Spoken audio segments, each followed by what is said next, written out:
Hello student welcome to Pratap academy. ਅੱਜ ਅਸੀਂ ਕਰਾਂਗੇ ਕਰੰਟ ਅਫੇਅਰ। ਪਹਿਲਾਂ ਅਸੀਂ ਜਨਵਰੀ ਤੋਂ ਅਪ੍ਰੈਲ ਤੱਕ ਦੇ ਕਰੰਟ ਅਫੇਅਰਸ ਕਵਰ ਕਰਾਵਾਂਗੇ। ਠੀਕ ਹੈ, ਜੋ ਵੀ ਇੰਪੋਰਟੈਂਟ ਹੋਏਗਾ ਐਗਜ਼ਾਮ ਪੁਆਇੰਟ ਆਫ View ਤੋਂ। ਠੀਕ ਹੈ, ਜਿਆਦਾ ਕਰੰਟ ਅਫੇਅਰ ਹੈ MCQ ਦੀ ਫਾਰਮ ਵਿੱਚ ਹੈ। ਠੀਕ ਹੈ, ਡਿਪੈਂਡ ਕਰਦਾ ਤੁਸੀਂ ਐਗਜ਼ਾਮ ਕਿਹੜੀ ਤਿਆਰੀ ਕਰਨੀ। ਅਗਰ ਤੁਸੀਂ ਜਿਹਦਾ ਨਿਆਬ ਤਹਿਸੀਲਦਾਰ ਦੀ ਤਿਆਰੀ ਕਰਨ ਦਿਓ, ਠੀਕ ਹੈ, ਉਹਦੇ ਵਿੱਚ ਤੁਹਾਨੂੰ ਥੋੜਾ ਮਤਲਬ ਜ਼ਿਆਦਾ ਡਿਟੇਲ ਵਿੱਚ ਕਨਸੈਪਚੁਅਲ ਜ਼ਿਆਦਾ ਪਤਾ ਹੋਣਾ ਚਾਹੀਦਾ, ਬੇਸਿਕਸ ਇਨਫੋਰਮੇਸ਼ਨ ਵੀ ਹੋਣੀ ਚਾਹੀਦੀ ਹੈ। ਤੇ ਬਾਕੀ ਐਗਜ਼ਾਮ ਦੀ ਤਿਆਰੀ ਕਰਨੀ ਉਹਦੇ ਵਿੱਚ ਫੈਕਚੁਅਲ ਕੁਐਸਚਨ ਜ਼ਿਆਦਾ ਹੁੰਦੇ, ਵਨ ਲਾਈਨਰ ਕੁਐਸਚਨ ਜ਼ਿਆਦਾ ਹੁੰਦੇ ਆ। ਠੀਕ ਹੈ, ਤੇ ਇਹ ਕਰੰਟ ਅਫੇਅਰ ਜਿਹੜੀ ਸੀਰੀਜ਼ ਹੈ ਜਿਹੜੀ ਮੈਂ ਸਟਾਰਟ ਕਰਨ ਲੱਗੀ ਸਪੈਸ਼ਲੀ ਫਾਰ ਮਤਲਬ ਕਿ ਨਿਆਬ ਤਹਿਸੀਲਦਾਰ ਲਈ ਹੈ। ਬਟ ਇਹਦੇ ਵਿੱਚ ਜਿਹੜੇ ਤੁਹਾਡੇ ਦੂਜੇ ਐਗਜ਼ਾਮ ਪੰਜਾਬ ਕੋਆਪਰੇਟਿਵ ਇੰਸਪੈਕਟਰ ਦਾ ਐਗਜ਼ਾਮ ਹੈ, ਜਾਂ ਫਿਰ ਜਿਹੜਾ ਇਨਕਮ ਟੈਕਸ ਦਾ ਦੁਬਾਰਾ ਪੇਪਰ ਐਗਜ਼ਾਮ ਹੋਏਗਾ। ਠੀਕ ਹੈ, ਹੋਰ ਵੀ ਜਿਹੜੇ ਮਤਲਬ ਕਿ ਐਗਜ਼ਾਮ ਹੋਣ ਵਾਲੇ, ਭਾਵੇਂ ਤੁਸੀਂ ਮਤਲਬ SSC ਦਿੱਲੀ ਦੇ ਐਗਜ਼ਾਮ ਦੀ ਤਿਆਰੀ ਕਰ ਰਹੇ ਹੋ ਜਾਂ ਅਦਰ ਸਟੇਟ ਦੀ ਤਿਆਰੀ ਕਰ ਰਹੇ ਹੋ। ਓਕੇ, ਤੇ ਠੀਕ ਹੈ, ਅਸੀਂ ਹੁਣ ਸਟਾਰਟ ਕਰਦੇ ਹਾਂ MCQ ਕੁਐਸਚਨ ਸਟਾਰਟ ਕਰਦੇ ਹਾਂ। ਉਹਨਾਂ ਨੂੰ ਸਮਝਾਵਾਂਗੀ ਵੀ ਕਿ ਨਿਊਜ਼ ਵਿੱਚ ਹੀ ਤੇ ਕਿਉਂ ਨਿਊਜ਼ ਵਿੱਚ ਹੀ ਕੁਐਸਚਨ ਉਹਦੇ ਬਾਰੇ। ਓਕੇ, ਬਾਕੀ ਸਾਡਾ ਜਿਹੜਾ ਪ੍ਰਤਾਪੀ ਬੈਚ ਸਟਾਰਟ ਹੋ ਗਿਆ। ਠੀਕ ਹੈ, ਇਹਦੇ ਵਿੱਚ ਕੀ ਹੈ, ਅਸੀਂ ਤਾਂ ਸਾਡੀ history, polity, geography, economics, maths and reasoning, computer ਸਾਰਾ ਕੀ ਪੰਜਾਬ GK ਕਵਰ ਕਰਵਾਇਆ ਜਾਂਦਾ। ਠੀਕ ਹੈ, ਟੌਪਿਕ ਵਾਈਜ਼ ਕਵਰ ਕਰਾਇਆ ਜਾਂਦਾ, ਚੈਪਟਰ ਵਾਈਜ਼ ਕਰਵਾਇਆ ਜਾਂਦਾ। ਫਿਰ ਉਸ ਤੋਂ ਬਾਅਦ MCQ ਵੀ ਦਿੱਤੇ ਜਾਂਦੇ ਆ ਤੁਹਾਨੂੰ ਪ੍ਰੈਕਟਿਸ ਕਰਨ ਲਈ। ਠੀਕ ਹੈ, ਔਰ ਜਿਹੜੇ MCQ ਪ੍ਰੋਵਾਈਡ ਕੀਤੇ ਜਾਂਦੇ ਕੋਸ਼ਿਸ਼ ਕਰਿਆ ਕਰੋ ਉਹੀ ਸੋਲਵ ਕਰਿਆ ਕਰੋ, ਕਿਉਂਕਿ ਕੁਐਸਚਨ ਐਜ਼ ਇਟ ਇਜ਼ ਉਹਦੇ ਵਿੱਚ ਆਉਂਦੇ ਆ। ਬਾਕੀ ਅਗਰ ਤੁਸੀਂ ਕੋਰਸ ਲੈ ਰਹੇ ਹੋ ਤਾਂ 20% ਤੁਹਾਨੂੰ ਇਸ ਤੇ ਆਫ ਮਿਲ ਜਾਏਗਾ। ਮੇਰਾ ਕਿਰਨ ਤੁਹਾਨੂੰ ਕਿਰਨ 68 ਕੋਡ ਫਿਲ ਕਰਨਾ ਪਏਗਾ। ਓਕੇ, ਬਾਕੀ ਤੁਹਾਨੂੰ ਕੋਈ ਡਾਊਟ ਹੈ ਤੇ ਗਿਵਨ ਨੰਬਰ ਹੈ, ਤੁਸੀਂ ਇਹਨਾਂ ਤੇ ਕਾਲ ਕਰ ਸਕਦੇ ਹੋ। ਠੀਕ ਹੈ, ਹੁਣ ਅਸੀਂ ਸਟਾਰਟ ਕਰਦੇ ਹਾਂ ਕੁਐਸਚਨਸ। ਠੀਕ ਹੈ, ਬ੍ਰਹਮੋਸ ਮਿਜ਼ਾਈਲ ਨਿਊਜ਼ ਵਿੱਚ ਸੀ। ਨਿਊਜ਼ ਵਿੱਚ ਕਿਉਂ ਸੀ ਪਹਿਲਾਂ ਤੁਹਾਨੂੰ ਪਤਾ ਹੋਣਾ ਚਾਹੀਦਾ। ਬ੍ਰਹਮੋ ਮਿਜ਼ਾਈਲ ਹੈ ਕੀ ਹੈ? ਠੀਕ ਹੈ, ਬ੍ਰਹਮੋ ਮਿਜ਼ਾਈਲ ਜਿਹੜੀ ਹੈ ਇੱਕ ਕਰੂਜ਼ ਮਿਜ਼ਾਈਲ ਹੈ। ਠੀਕ ਹੈ, ਸੁਪਰਸੋਨਿਕ ਕਰੂਜ਼ ਮਿਜ਼ਾਈਲ ਹੈ। ਤੇ ਬ੍ਰਹਮੋਸ ਮਿਜ਼ਾਈਲ ਜਿਹੜੀ ਹੈ ਇਹਦੀ ਸਪੀਡ ਸੀ, ਇਹਦੀ ਸਪੀਡ ਪਹਿਲਾਂ ਸੀ 450 ਕਿਲੋਮੀਟਰ। ਠੀਕ ਹੈ, 450 ਇਹਦੀ ਪਹਿਲਾਂ ਸਪੀਡ ਸੀ। ਠੀਕ ਹੈ, ਇਹਦੀ ਵਧਾ ਕੇ ਹੁਣ ਸਪੀਡ ਕਿੰਨੀ ਹੋ ਕਿ ਰੇਂਜ ਮਤਲਬ ਸੌਰੀ ਰੇਂਜ ਕਿੰਨੀ ਹੋ ਸਕਦੀ 600 ਕਿਲੋਮੀਟਰ। ਪਹਿਲਾਂ ਕੀ ਸੀ ਕਿ ਮਤਲਬ ਕਿ ਐਕਸਟੈਂਡ ਕਰ ਦਿੱਤੀ, ਪਹਿਲਾਂ 200 ਸੀ, ਫਿਰ 450 ਹੋ ਗਈ, ਫਿਰ 600 ਹੋ ਗਈ। ਠੀਕ ਹੈ, ਪਹਿਲਾਂ ਕਿਉਂਕਿ ਅਸੀਂ ਲਿਮਿਟਿਡ ਹੀ ਮਤਲਬ ਰੇਂਜ ਤੱਕ ਇਹਨੂੰ ਬਣਾ ਸਕਦੇ ਸੀ। ਬਟ ਜਦੋਂ ਦਾ ਇੰਡੀਆ MTCR ਦਾ ਮੈਂਬਰ ਬਣਿਆ, MTCR, ਠੀਕ ਹੈ, MTCR, ਠੀਕ ਹੈ, ਮਿਜ਼ਾਈਲ ਟੈਕਨੋਲੋਜੀ ਕੰਟਰੋਲ ਰਿਜ਼ੀਮ। ਠੀਕ ਹੈ, ਇਹ ਇੱਕ ਆਰਗੇਨਾਈਜੇਸ਼ਨ ਕਹਿ ਲਓ। ਠੀਕ ਹੈ, ਇਹਦੇ ਵਿੱਚ ਕੀ ਵੋਲੰਟਰੀ ਤੁਸੀਂ ਮੈਂਬਰ ਬਣਦੇ ਹੋ ਤੇ ਇਹਦੇ ਨਾਲ ਕੀ ਹੈ, ਅਗਰ ਤੁਸੀਂ ਇਹਦੇ ਮੈਂਬਰ ਹੈ ਤਾਂ ਤੁਸੀਂ ਮਤਲਬ ਮਿਜ਼ਾਈਲ ਵਗੈਰਾ ਉਹਦੀ ਕੀ ਹੈ ਰੇਂਜ ਜਿਹੜੀ ਹੈ ਵਧਾ ਸਕਦੇ ਹੋ। ਠੀਕ ਹੈ, ਤੇ MTCR ਬਾਰੇ ਵੀ ਪਤਾ ਹੋਣਾ ਚਾਹੀਦਾ। ਇਹ ਇਨਫਾਰਮਰ ਵੋਲੰਟਰੀ ਪਾਰਟਨਰਸ਼ਿਪ ਹੈ। ਠੀਕ ਹੈ, 35 ਕੰਟਰੀਆਂ ਦੇ ਮੈਂਬਰ ਹੈ। ਇਹ ਕੀ ਇਹਦਾ ਕੰਮ ਕੀ ਹੈ ਕਿ ਮਿਜ਼ਾਈਲਾਂ ਜਿਹੜੀਆਂ ਮਤਲਬ ਕਿ ਜ਼ਿਆਦਾ ਲੋਡ ਕੈਰੀ ਕਰਦੇ 500 kg ਅਪਲੋਡ। ਠੀਕ ਹੈ, ਮੋਰ ਦੈਨ 300 ਕਿਲੋਮੀਟਰ ਤੱਕ 500 kg ਦਾ ਮਤਲਬ ਪੇਲੋਡ ਕੈਰੀ ਕਰ ਸਕਦੀ ਹੈ ਮਿਜ਼ਾਈਲ। ਠੀਕ ਹੈ, ਜ਼ਿਆਦਾ ਡਿਟੇਲਸ 'ਚ ਨਹੀਂ ਜਾਣਾ, ਬਸ ਇੰਡੀਆ MTCR ਦਾ ਮੈਂਬਰ ਹੈ, ਇਹ ਤੁਸੀਂ ਯਾਦ ਰੱਖਣਾ। ਉਹਦੇ ਕਰਕੇ ਇੰਡੀਆ ਜਿਹੜੀ ਆਪਣੀ ਬ੍ਰਹਮੋ ਮਿਜ਼ਾਈਲ ਦੀ ਕੀ ਰੇਂਜ ਹੈ ਉਹਨੂੰ ਕੀ ਹੈ ਵਧਾ ਸਕਦਾ ਹੈ। ਠੀਕ ਹੈ, ਨੈਕਸਟ ਬ੍ਰਹਮੋ ਮਿਜ਼ਾਈਲ ਵਿੱਚ ਤੁਸੀਂ ਕੀ ਯਾਦ ਰੱਖਣਾ ਕਿ ਬ੍ਰਹਮੋ ਮਿਜ਼ਾਈਲ ਕਿਹਦਾ ਇਨੀਸ਼ੀਏਟਿਵ ਹੈ। ਠੀਕ ਹੈ, ਬ੍ਰਹਮੋ ਮਿਜ਼ਾਈਲ ਜਿਹੜਾ ਵਾ ਇਹ ਕਿਹਦੇ ਦੁਆਰਾ ਬਣਾਇਆ ਗਿਆ, ਇਹ ਹੈ ਇੰਡੀਆ ਤੇ ਰਸ਼ੀਆ ਦਾ। ਠੀਕ ਹੈ, ਇੰਡੀਆ ਤੇ ਰਸ਼ੀਆ ਦੀ ਪਾਰਟਨਰਸ਼ਿਪ ਹੈ। ਓਕੇ, ਕਿਹਦੀ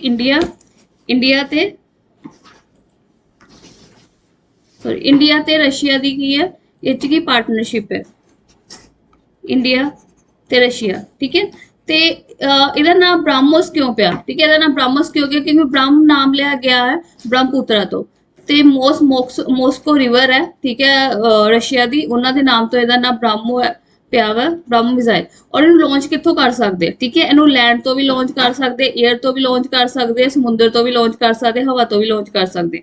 ਠੀਕ ਹੈ, ਮਲਟੀ ਟਾਰਗੇਟ ਸੈੱਟ ਕਰ ਸਕਦੇ ਹੋ, ਔਰ ਇਹ ਮਤਲਬ ਫਾਇਰ ਐਂਡ ਫੋਰਗੇਟ ਹੈ। ਠੀਕ ਹੈ, ਇਹਦੇ ਵਿੱਚ ਤੁਹਾਨੂੰ ਬਾਰ-ਬਾਰ ਮਤਲਬ ਇਹਨੂੰ ਗਾਈਡੈਂਸ ਦੇਣ ਦੀ ਲੋੜ ਨਹੀਂ ਹੈਗੀ। ਠੀਕ ਹੈ, ਇੱਕ ਵਾਰੀ ਇਹਨੂੰ ਦੱਸਦਾ ਹੈ ਉੱਥੇ ਮਤਲਬ ਕੀ ਕਰੇਗੀ, ਹਿੱਟ ਕਰੇਗੀ। Okay, Brahmo missile. ਹੁਣ ਕੁਐਸਚਨ ਇਹ ਐਗਜ਼ਾਮ ਵਿੱਚ ਬ੍ਰਹਮੋ ਮਿਜ਼ਾਈਲ ਨਿਊਜ਼ ਵਿੱਚ ਇਸ ਕਰਕੇ ਸੀ ਕਿਉਂਕਿ ਹਾਲ ਹੀ ਵਿੱਚ ਮਤਲਬ ਕਿ ਇਹਨਾਂ ਨੇ ਪੁੱਛਿਆ ਕਿ ਕਿਹੜੀ ਕੰਟਰੀ ਨੇ ਬ੍ਰਹਮੋਸ ਮਿਜ਼ਾਈਲ ਨਾਲ ਮਤਲਬ ਕਿ ਉਹ ਕੀਤਾ ਵਾ ਕਿ ਅਸੀਂ ਬ੍ਰਹਮੋ ਮਿਜ਼ਾਈਲ ਖਰੀਦਾਂਗੇ। ਕਿਹੜੀ ਕੰਟਰੀ ਨੇ ਕਿਹਾ ਵਾ ਕਿੰਨੇ 374.96 ਮਿਲੀਅਨ ਡਾਲਰ ਵਿੱਚ ਅਸੀਂ ਖਰੀਦਾਂਗੇ। ਠੀਕ ਹੈ, ਫਿਲੀਪੀਨਸ। ਠੀਕ ਹੈ, ਫਿਲੀਪੀਨਸ ਦੇ ਨਾਲ ਹੋਇਆ। ਇਦਾਂ ਦੇ ਕੁਐਸਚਨ ਤੁਹਾਨੂੰ ਐਗਜ਼ਾਮ ਚ ਆਉਣਗੇ ਕਿ ਕਿਹੜੀ ਡੀਲ ਕਿਹਦੇ ਨਾਲ ਹੋਈ। ਜ਼ਿਆਦਾ ਵੈਸੇ ਤਾਂ ਬਹੁਤ ਬਿਜ਼ਨਸ ਡੀਲ ਤੇ ਬਹੁਤ ਹੁੰਦੀਆਂ ਰਹਿੰਦੀਆਂ, ਬਟ ਇਹੋ ਜਿਹੀ ਜਿੱਦਾਂ ਬ੍ਰਹਮੋ ਮਿਜ਼ਾਈਲ ਖਰੀਦੀ ਹੈ ਕਿਸੇ ਹੋਰ ਕੰਟਰੀ ਨੇ ਜਾਂ ਇੰਡੀਆ ਨੇ, ਜਿੱਦਾਂ ਰਾਫੇਲ ਖਰੀਦਿਆ ਫਰਾਂਸ ਚੋਂ, ਤੇ ਇਹੋ ਜਿਹੀ ਮਤਲਬ ਕਿ ਨਿਊਜ਼ ਹੈ ਇੰਪੋਰਟੈਂਟ ਹੋ ਜਾਂਦੀ ਹੈ। Okay, next question. ਨੈਕਸਟ ਹੈ ਬੈਟਰ ਦੈਨ ਕੈਸ਼ ਅਲਾਈੰਸ। ਠੀਕ ਹੈ, ਬੈਟਰ ਦੈਨ ਕੈਸ਼ ਅਲਾਈੰਸ ਬਾਰੇ ਪੁੱਛਿਆ ਕਿ ਨਿਊਜ਼ ਵਿੱਚ ਹੀ ਬੈਟਰ ਦੈਨ ਕੈਸ਼ ਅਲਾਈੰਸ ਕੀ ਹੈ। ਠੀਕ ਹੈ, ਬੈਟਰ ਦੈਨ ਕੈਸ਼ ਅਲਾਈੰਸ ਪਹਿਲਾ ਕੁਐਸਚਨ ਪੜ੍ਹ ਲੈਣੇ ਸਟੇਟਮੈਂਟ ਹੈ ਕੀ ਹੈ। It is a united base global alliance to promote electronic payment across the world. ਠੀਕ ਹੈ, ਕੁਐਸਚਨ ਕਹਿੰਦੇ ਕਿ ਬੈਟਰ ਦੈਨ ਕੈਸ਼ ਅਲਾਈੰਸ ਜਿਹੜੀ ਹੈ ਯੂਨਾਈਟਿਡ ਬੇਸ ਦੀ ਇੱਕ ਅਲਾਈੰਸ ਹੈ। ਠੀਕ ਹੈ, ਜਿਹਦੇ ਵਿੱਚ ਇਲੈਕਟ੍ਰੋਨਿਕ ਪੇਮੈਂਟ ਜਿੱਦਾਂ ਤੁਸੀਂ ਮੋਬਾਈਲ ਤੋਂ ਆਨਲਾਈਨ ਪੇਮੈਂਟ ਕਰਦੇ ਹੋ, ਠੀਕ ਹੈ, ਡਿਜੀਟਲ ਪੇਮੈਂਟ ਕਰਦੇ ਹੋ, ਠੀਕ ਹੈ, ਉਹਨੂੰ ਪ੍ਰਮੋਟ ਕਰਨ ਲਈ ਹੈ। ਤੇ ਦੂਸਰੀ ਸਟੇਟਮੈਂਟ ਇਹ ਕਹਿੰਦੀ ਹੈ ਕਿ India is a member of Better Than Cash Alliance. India ਜਿਹੜਾ ਹੈ ਉਸ ਦਾ ਮੈਂਬਰ ਹੈ। ਠੀਕ ਹੈ, ਤੇ ਦੋਨੋਂ ਸਟੇਟਮੈਂਟ ਕੀ ਹੈ, ਸਹੀ ਨੇ। ਓਕੇ, 1 ਐਂਡ 2 ਇੰਡੀਆ ਜਿਹੜਾ ਬੈਟਰ ਦੈਨ ਕੈਸ਼ ਅਲਾਈੰਸ ਹੈ, ਪਹਿਲਾਂ ਤਾਂ ਯਾਦ ਰੱਖਣਾ ਕਿ ਤੁਹਾਨੂੰ ਇਹ ਕੁਐਸਚਨ ਆਏਗਾ ਕਿ ਕਿਹਨੇ ਸਟਾਰਟ ਕੀਤਾ। ਯੂਨਾਈਟਿਡ ਨੇਸ਼ਨ ਨੇ ਸਟਾਰਟ ਕੀਤਾ, ਵਰਲਡ ਟ੍ਰੇਡ ਆਰਗੇਨਾਈਜੇਸ਼ਨ ਨੀਤੀ ਆਯੋਗ ਨੇ ਸਟਾਰਟ ਕੀਤਾ। ਠੀਕ ਹੈ, ਤੇ ਇਹ ਪਹਿਲਾਂ ਯਾਦ ਰੱਖਣਾ ਯੂਨਾਈਟਿਡ ਬੇਸ ਦਾ ਅਲਾਈੰਸ ਹੈ। ਓਕੇ, ਗਲੋਬਲ ਅਲਾਈੰਸ ਹੈ। ਇਹਦੇ ਵਿੱਚ ਕੀ ਅਲੱਗ-ਅਲੱਗ ਕੰਪਨੀਆਂ ਡਿਵੈਲਪਮੈਂਟ ਜਿਹੜੀ ਆਰਗੇਨਾਈਜੇਸ਼ਨ ਉਹ ਇਕੱਠੀਆਂ ਹੋਣਗੀਆਂ ਕਿ ਅਸੀਂ ਕਿੱਦਾਂ ਮਤਲਬ ਕਿ ਡਿਜੀਟਲ ਪੇਮੈਂਟ ਨੂੰ ਹੋਰ ਵਧੀਆ ਕਰ ਸਕਦੇ ਹਾਂ। ਠੀਕ ਹੈ, ਇਹ ਕਦੋਂ ਸਟਾਰਟ ਹੋਈ ਸੀ 2015 ਵਿੱਚ। ਠੀਕ ਹੈ, ਇਹ ਨਵੀਂ ਨਹੀਂ ਹੈ। ਕਦੋਂ ਸਟਾਰਟ ਹੋਈ ਸੀ 2015 ਚ। ਓਕੇ, ਸਮਝ ਆ ਗਿਆ ਕੁਐਸਚਨ। ਔਰ ਇੰਡੀਆ ਇਹਦਾ ਕੀ ਹੈ, ਮੈਂਬਰ ਹੈ। ਤੇ ਇਹਦਾ ਜਿਹੜਾ ਮਤਲਬ ਇਹਨੂੰ ਰਿਸਪੌਂਸਿਬਿਲਿਟੀ ਕਿਹਦੀ ਹੈ, ਇਹਨੂੰ ਸਾਂਭਣ ਦੀ ਰਿਸਪੌਂਸਿਬਿਲਿਟੀ ਹੈ United Nation Capital Development Fund ਦੀ। United Nation Capital Development Fund. ਠੀਕ ਹੈ, ਇਹ ਇਹਦੀ ਦੇਖ ਰੇਖ ਕਰੇਗਾ। ਠੀਕ ਹੈ, ਯੂਨਾਈਟਿਡ ਨੇਸ਼ਨ। ਓਕੇ,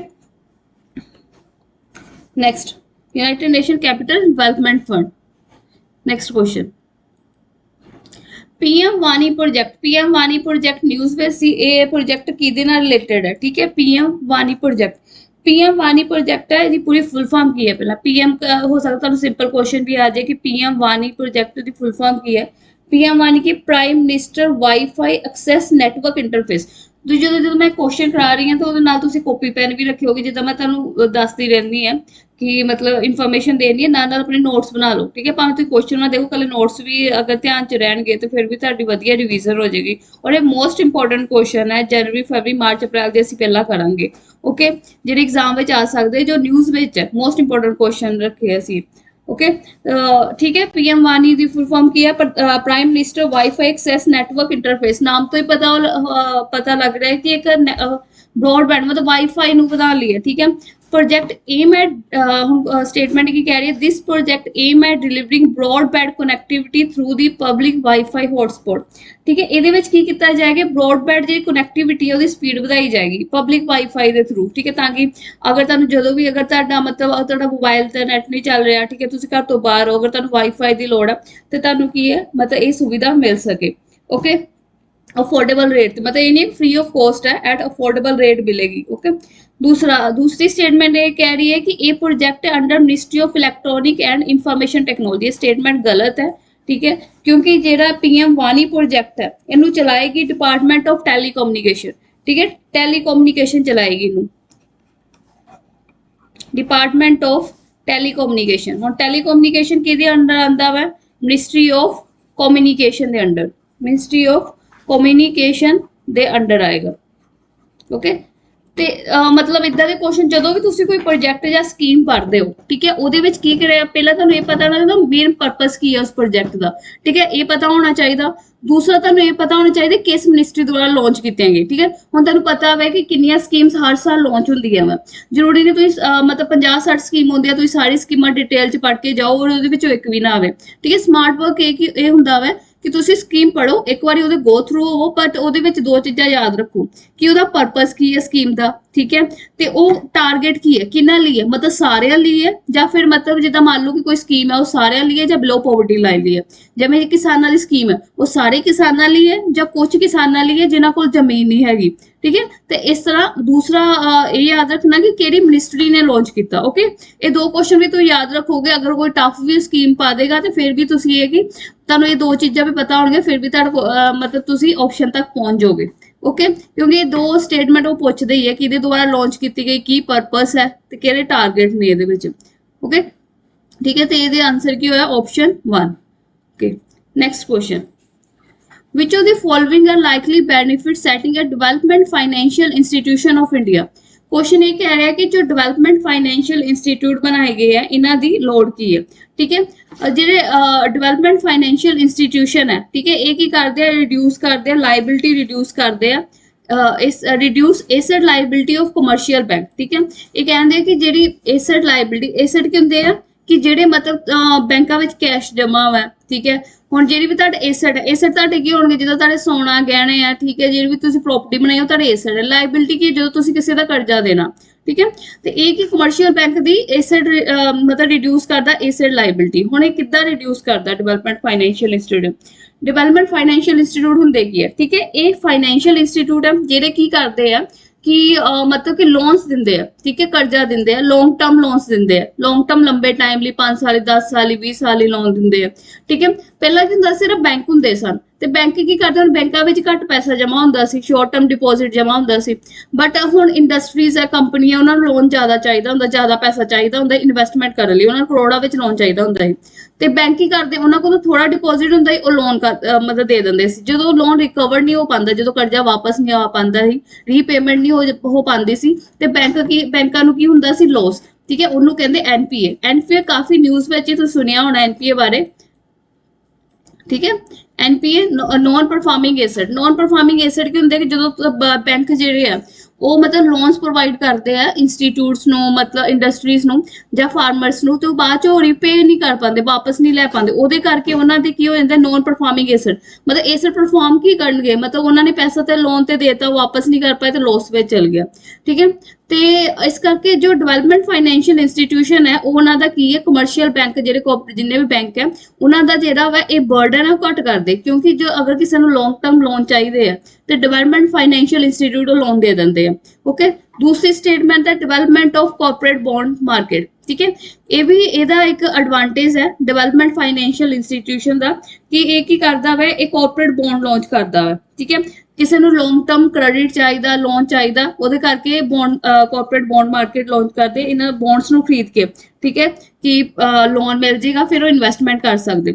ਇਹਦੇ ਨਾਲ ਕੀ ਹੈ, insure success of infrastructure project. ਹਾਂ, ਇਹਦੇ ਨਾਲ ਕੀ, ਅਗਰ ਡਿਵੈਲਪਮੈਂਟ ਫਾਈਨੈਂਸ਼ੀਅਲ ਇੰਸਟੀਟਿਊਟ ਦਾ ਕੰਮ ਹੀ ਇਹੀ ਹੈ ਕਿ ਕਿਸੇ ਨੇ ਇਨਵੈਸਟਮੈਂਟ ਕਰਨੀ, ਇੰਡਸਟਰੀ ਨੇ, ਉਹਨਾਂ ਨੂੰ ਪੈਸੇ ਜ਼ਿਆਦਾ ਚਾਹੀਦੇ, ਲੰਬੇ ਸਮੇਂ ਲਈ ਚਾਹੀਦੇ ਆ, ਤੇ ਉਹ ਬੌਂਡ ਮਤਲਬ ਇਸ਼ੂ ਕਰ ਦਿੰਦੇ ਆ, ਉਹਨਾਂ ਨੂੰ ਪੈਸੇ ਪ੍ਰੋਵਾਈਡ ਕਰ ਦਿੰਦੇ, ਕ੍ਰੈਡਿਟ ਦੇ ਦਿੰਦੇ ਆ। ਓਕੇ, ਤੇ ਇਸ ਤਰ੍ਹਾਂ ਕੀ ਹੈ ਕਿ ਇਨਫਰਾਸਟ੍ਰਕਚਰ ਪ੍ਰੋਜੈਕਟ ਵਿੱਚ ਹੋਰ ਕੀ ਵਾਧਾ ਹੁੰਦਾ, ਇਸ ਕਰਕੇ ਤਿੰਨੇ ਸਟੇਟਮੈਂਟ ਕੀ ਨੇ ਸਾਡੀਆਂ ਸਹੀ ਨੇ। Okay, next question, which of the following can be patent in India under Indian patent act 1970। ਇਹਨਾਂ ਨੇ ਪੁੱਛਿਆ ਵਾ ਕਿ ਇਹਨਾਂ ਵਿੱਚੋਂ ਕਿਹੜੀਆਂ ਚੀਜ਼ਾਂ ਦਾ ਪੇਟੈਂਟ ਨਹੀਂ ਹੋ ਸਕਦਾ ਇੰਡੀਆ ਵਿੱਚ।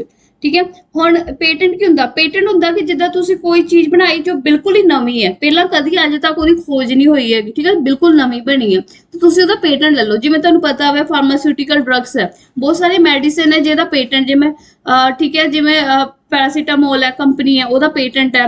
ਮੰਨ ਲਓ ਕਿ ਜਿਵੇਂ ਦਿੱਲੀ ਵਿੱਚ ਇੱਕ ਬਿੱਟੂ ਟਿੱਕੀ ਵਾਲਾ, ਠੀਕ ਹੈ, ਉਹਨੂੰ ਟਿੱਕੀ ਬਹੁਤ ਹੀ ਅਲੱਗ ਤਰੀਕੇ ਨਾਲ ਬਣਾਉਂਦੇ, ਉਹਨਾਂ ਨੇ ਉਹਦਾ ਪੇਟੈਂਟ ਲੈ ਰੱਖਿਆ ਵਾ। ਠੀਕ ਹੈ, ਕੁਛ ਚੀਜ਼ਾਂ ਜਿੱਦਾਂ ਮਤਲਬ ਮੰਨ ਲਓ ਕਿ ਆਈਫੋਨ ਹੈ, ਠੀਕ ਹੈ, ਅਲੱਗ-ਅਲੱਗ ਜਿਹਦੇ ਵਿੱਚ ਲੈਪਟਾਪ ਹੈ, ਕੰਪਨੀਜ਼ ਹੈ, ਉਹਨਾਂ ਨੇ ਕੁਝ ਨਵਾਂ ਖੋਜਿਆ, ਉਹਨਾਂ ਦਾ ਪੇਟੈਂਟ ਹੈ। ਠੀਕ ਹੈ, ਕੋਈ ਮੈਡੀਸਿਨ ਬਣੀ, ਉਹਨੇ ਪੇਟੈਂਟ ਲੈ ਲਿਆ ਕਿ ਇਹ ਮੈਡੀਸਿਨ ਜਿਹੜੀ ਹੈ ਮਤਲਬ ਕਿ ਉਹਨਾਂ ਦੁਆਰਾ ਬਣਾਈ ਗਈ ਹੈ, ਇਹਦੀ ਮਤਲਬ ਤੁਸੀਂ 10 ਸਾਲ ਤੱਕ ਉਹਦੀ ਕਾਪੀ ਨਹੀਂ ਕਰ ਸਕਦੇ। ਠੀਕ ਹੈ, 10 ਸਾਲ ਤੱਕ ਉਹਨਾਂ ਦਾ ਪੇਟੈਂਟ ਰਹੇਗਾ, 10 ਸਾਲ ਬਾਅਦ ਉਹ ਪ੍ਰੋਸੈਸ ਯੂਜ਼ ਕਰਕੇ ਤੁਸੀਂ ਮੈਡੀਸਿਨ ਦੁਬਾਰਾ ਬਣਾ ਸਕਦੇ। ਔਰ ਇੰਡੀਆ ਇਹਦੇ ਵਿੱਚੋਂ ਬਹੁਤ ਹੀ ਤੇਜ਼ ਹੈ, ਫਸਟ ਨੰਬਰ ਤੇ ਕਹਿ ਸਕਦੇ ਆ, ਕਿਉਂਕਿ ਇਸ਼ੂ ਕਈ ਵਾਰੀ ਵਰਲਡ ਟ੍ਰੇਡ ਆਰਗੇਨਾਈਜੇਸ਼ਨ ਵਿੱਚ ਵੀ ਉੱਠਿਆ ਸੀ ਕਿ ਇੰਡੀਆ ਜਿਹੜਾ ਵਾ ਮੈਡੀਸਨ ਦੀ ਡੁਪਲੀਕੇਟ ਮੈਡੀਸਿਨ ਬਣਾ ਦਿੰਦਾ ਸੇਮ ਟੂ ਸੇਮ। ਤੇ ਉਹਦੇ ਵਿੱਚ ਇਹ ਕਿ ਅਗਰ ਕਿਸੇ ਮੈਡੀਸਿਨ ਨੂੰ 10 ਸਾਲ ਪੂਰੇ ਹੋ ਜਾਂਦੇ ਆ, ਠੀਕ ਹੈ, ਤੇ ਉਸ ਤੋਂ ਬਾਅਦ ਅਗਰ ਮਤਲਬ ਕਿ ਅਗਰ ਉਹ ਕੰਪਨੀ ਹੋਰ ਲੈ ਲੈਂਦੀ ਹੈ, ਟਾਈਮ ਲੈ ਲੈਂਦੀ ਹੈ, ਤੇ ਫਿਰ ਤੇ ਉਹਨਾਂ ਦਾ ਪੇਟੈਂਟ ਹੀ ਰਹੇਗਾ। ਬਟ ਅਗਰ ਉਹ ਨਹੀਂ ਲੈਂਦੀ ਟਾਈਮ, ਕਿ ਮਤਲਬ ਠੀਕ ਹੈ ਐਕਸਪਾਇਰ ਹੋ ਗਿਆ ਉਹਨਾਂ ਦਾ ਪੇਟੈਂਟ, ਫਿਰ ਇੰਡੀਆ ਕਿ ਉਹ ਮੈਡੀਸਿਨ ਦੁਬਾਰਾ ਬਣਾ ਸਕਦਾ। ਠੀਕ ਹੈ,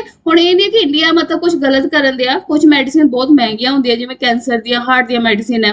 ਠੀਕ ਹੈ, ਆਮ ਲੋਕ ਅਫੋਰਡ ਨਹੀਂ ਕਰ ਸਕਦੇ, ਤੇ ਇੰਡੀਆ ਕੀ ਕਰਦਾ, ਉਹਦੀ ਡੁਪਲੀਕੇਟ ਸੇਮ ਮੈਡੀਸਿਨ ਬਣਾ ਕੇ ਅਫੋਰਡੇਬਲ ਪ੍ਰਾਈਸ ਤੇ ਵੇਚਦਾ। ਠੀਕ ਹੈ, ਉਹਦੇ ਕਰਕੇ ਕੀ ਹੈ, ਵੈਲਫੇਅਰ ਵੀ ਹੋ ਜਾਂਦਾ। ਓਕੇ, ਤੇ ਠੀਕ ਹੈ, ਤੇ ਇਹਦੇ ਅੰਦਰ ਪੁੱਛਿਆ ਕਿ ਇਹਨਾਂ ਵਿੱਚੋਂ ਕਿਤੇ ਇੰਡੀਆ ਦੇ ਅੰਦਰ ਪੇਟੈਂਟ ਨਹੀਂ ਹੋ ਸਕਦਾ। ਠੀਕ ਹੈ, ਵੈਸੇ ਪੇਟੈਂਟ ਦਾ ਸਮਝ ਆ ਗਿਆ ਕਿ ਕੋਈ ਚੀਜ਼ ਬਿਲਕੁਲ ਹੀ ਨਵੀਂ ਹੋਵੇ, ਪਹਿਲਾਂ ਕਦੀ ਉਹਦੀ ਖੋਜ ਨਾ ਹੋਈ ਹੋਵੇ, ਬਿਲਕੁਲ ਹੀ ਓਰੀਜਨੈਲਿਟੀ ਹੋਵੇ ਉਹਦੀ। ਓਕੇ, ਤੇ ਇੰਡੀਆ ਵਿੱਚ ਕੀ ਹੈ ਕਿ ਜਿਹੜੇ ਪੇਟੈਂਟ ਇਹੋ ਜਿਹੀ ਚੀਜ਼ਾਂ ਦੇ ਪੇਟੈਂਟ ਨਹੀਂ ਹੋ ਸਕਦਾ। ਠੀਕ ਹੈ, ਜਿਹੜੇ ਮਤਲਬ ਕਿ ਪਬਲਿਕ ਆਰਡਰ ਨੂੰ ਖਰਾਬ ਕਰਨ, ਮੋਰੈਲਿਟੀ ਨੂੰ ਖਰਾਬ ਕਰਨ, ਐਨੀਮਲ ਦੀ ਹੈਲਥ, ਐਨੀਮਲ ਪਲਾਂਟ ਦੀ ਹੈਲਥ ਨੂੰ ਖਰਾਬ ਕਰਨ।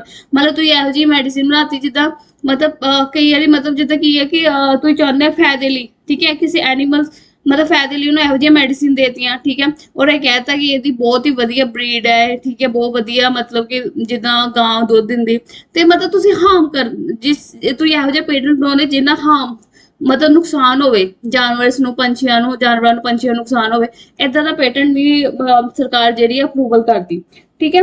ਤੇ ਜਿੱਦਾਂ ਐਗਰੀਕਲਚਰ ਦਾ ਮੈਥਡ ਹੈ, ਹੋਰਟੀਕਲਚਰ ਹੈ, ਹੁਣ ਇਹ ਤੇ ਮਤਲਬ ਸ਼ੁਰੂ ਤੋਂ ਚੱਲਦਾ ਆ ਰਿਹਾ, ਕਿਸੇ ਇੱਕ ਦਾ ਪੇਟੈਂਟ ਨਹੀਂ, ਇਸ ਕਰਕੇ ਮੈਥਡ ਆਫ ਐਗਰੀਕਲਚਰ ਇਹਦਾ ਕੀ ਹੈ, ਪੇਟੈਂਟ ਨਹੀਂ ਮਿਲਦਾ ਇੰਡੀਆ ਵਿੱਚ, ਠੀਕ ਹੈ। ਟ੍ਰੈਡੀਸ਼ਨਲ ਨੌਲੇਜ ਦਾ ਪੇਟੈਂਟ ਨਹੀਂ ਮਿਲਦਾ, ਕਿਉਂਕਿ ਜਿੱਦਾਂ ਰਿਗਵੇਦ ਪੜ੍ਹਦੇ ਆ, ਆਯੁਰਵੈਦਿਕ ਨੌਲੇਜ ਪੜ੍ਹਦੇ, ਸਾਰੇ ਜਿਹੜੇ ਪੁਰਾਣੇ ਪ੍ਰਾਚੀਨ ਕਾਲ ਦੇ ਵੇਦ ਪੜ੍ਹਦੇ ਆ, ਠੀਕ ਹੈ।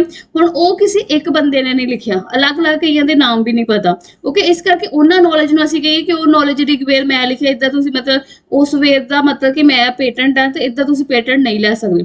ਕੰਪਿਊਟਰ ਪ੍ਰੋਗਰਾਮਸ ਦਾ ਪੇਟੈਂਟ ਨਹੀਂ ਹੁੰਦਾ, invention related to atomic energy ਦਾ ਪੇਟੈਂਟ ਨਹੀਂ ਹੁੰਦਾ, ਠੀਕ ਹੈ। ਇਸ ਕਰਕੇ ਇਹਦਾ ਆਨਸਰ ਕੀ ਹੋਗਾ, ਆਲ। नेक्स्ट क्वेश्चन है amber box subsidy under agreement on agriculture, ठीक है। एग्रीमेंट ऑन एग्रीकल्चर जेड़ा वा ये मतलब किस ऑर्गेनाइजेशन नाल रिलेटेड है, सिंपल क्वेश्चन भी पूछ सकते हैं, ठीक है। ये रिलेटेड है वर्ल्ड बैंक नाल रिलेटेड है, IMF नाल रिलेटेड है, या फिर वर्ल्ड ट्रेड ऑर्गेनाइजेशन नाल रिलेटेड है, ठीक है। ते जेड़ा ओके ये रिलेटेड है वर्ल्ड ट्रेड ऑर्गेनाइजेशन नाल, ठीक है। पहला तो ये याद रखना वर्ल्ड ट्रेड ऑर्गेनाइजेशन कादे लिए है, वर्ल्ड ट्रेड ऑर्गेनाइजेशन का काम की है, वर्ल्ड ट्रेड ऑर्गेनाइजेशन का काम की है, वर्ल्ड ट्रेड ऑर्गेनाइजेशन का काम है ट्रेड नू वधाना, ठीक है।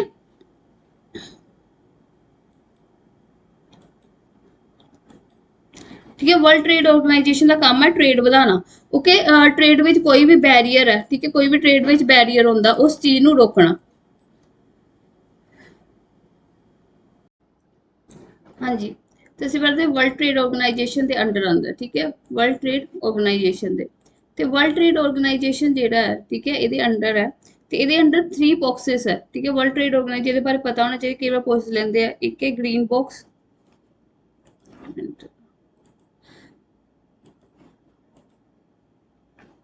ठीक है, ग्रीन बॉक्स, ठीक है।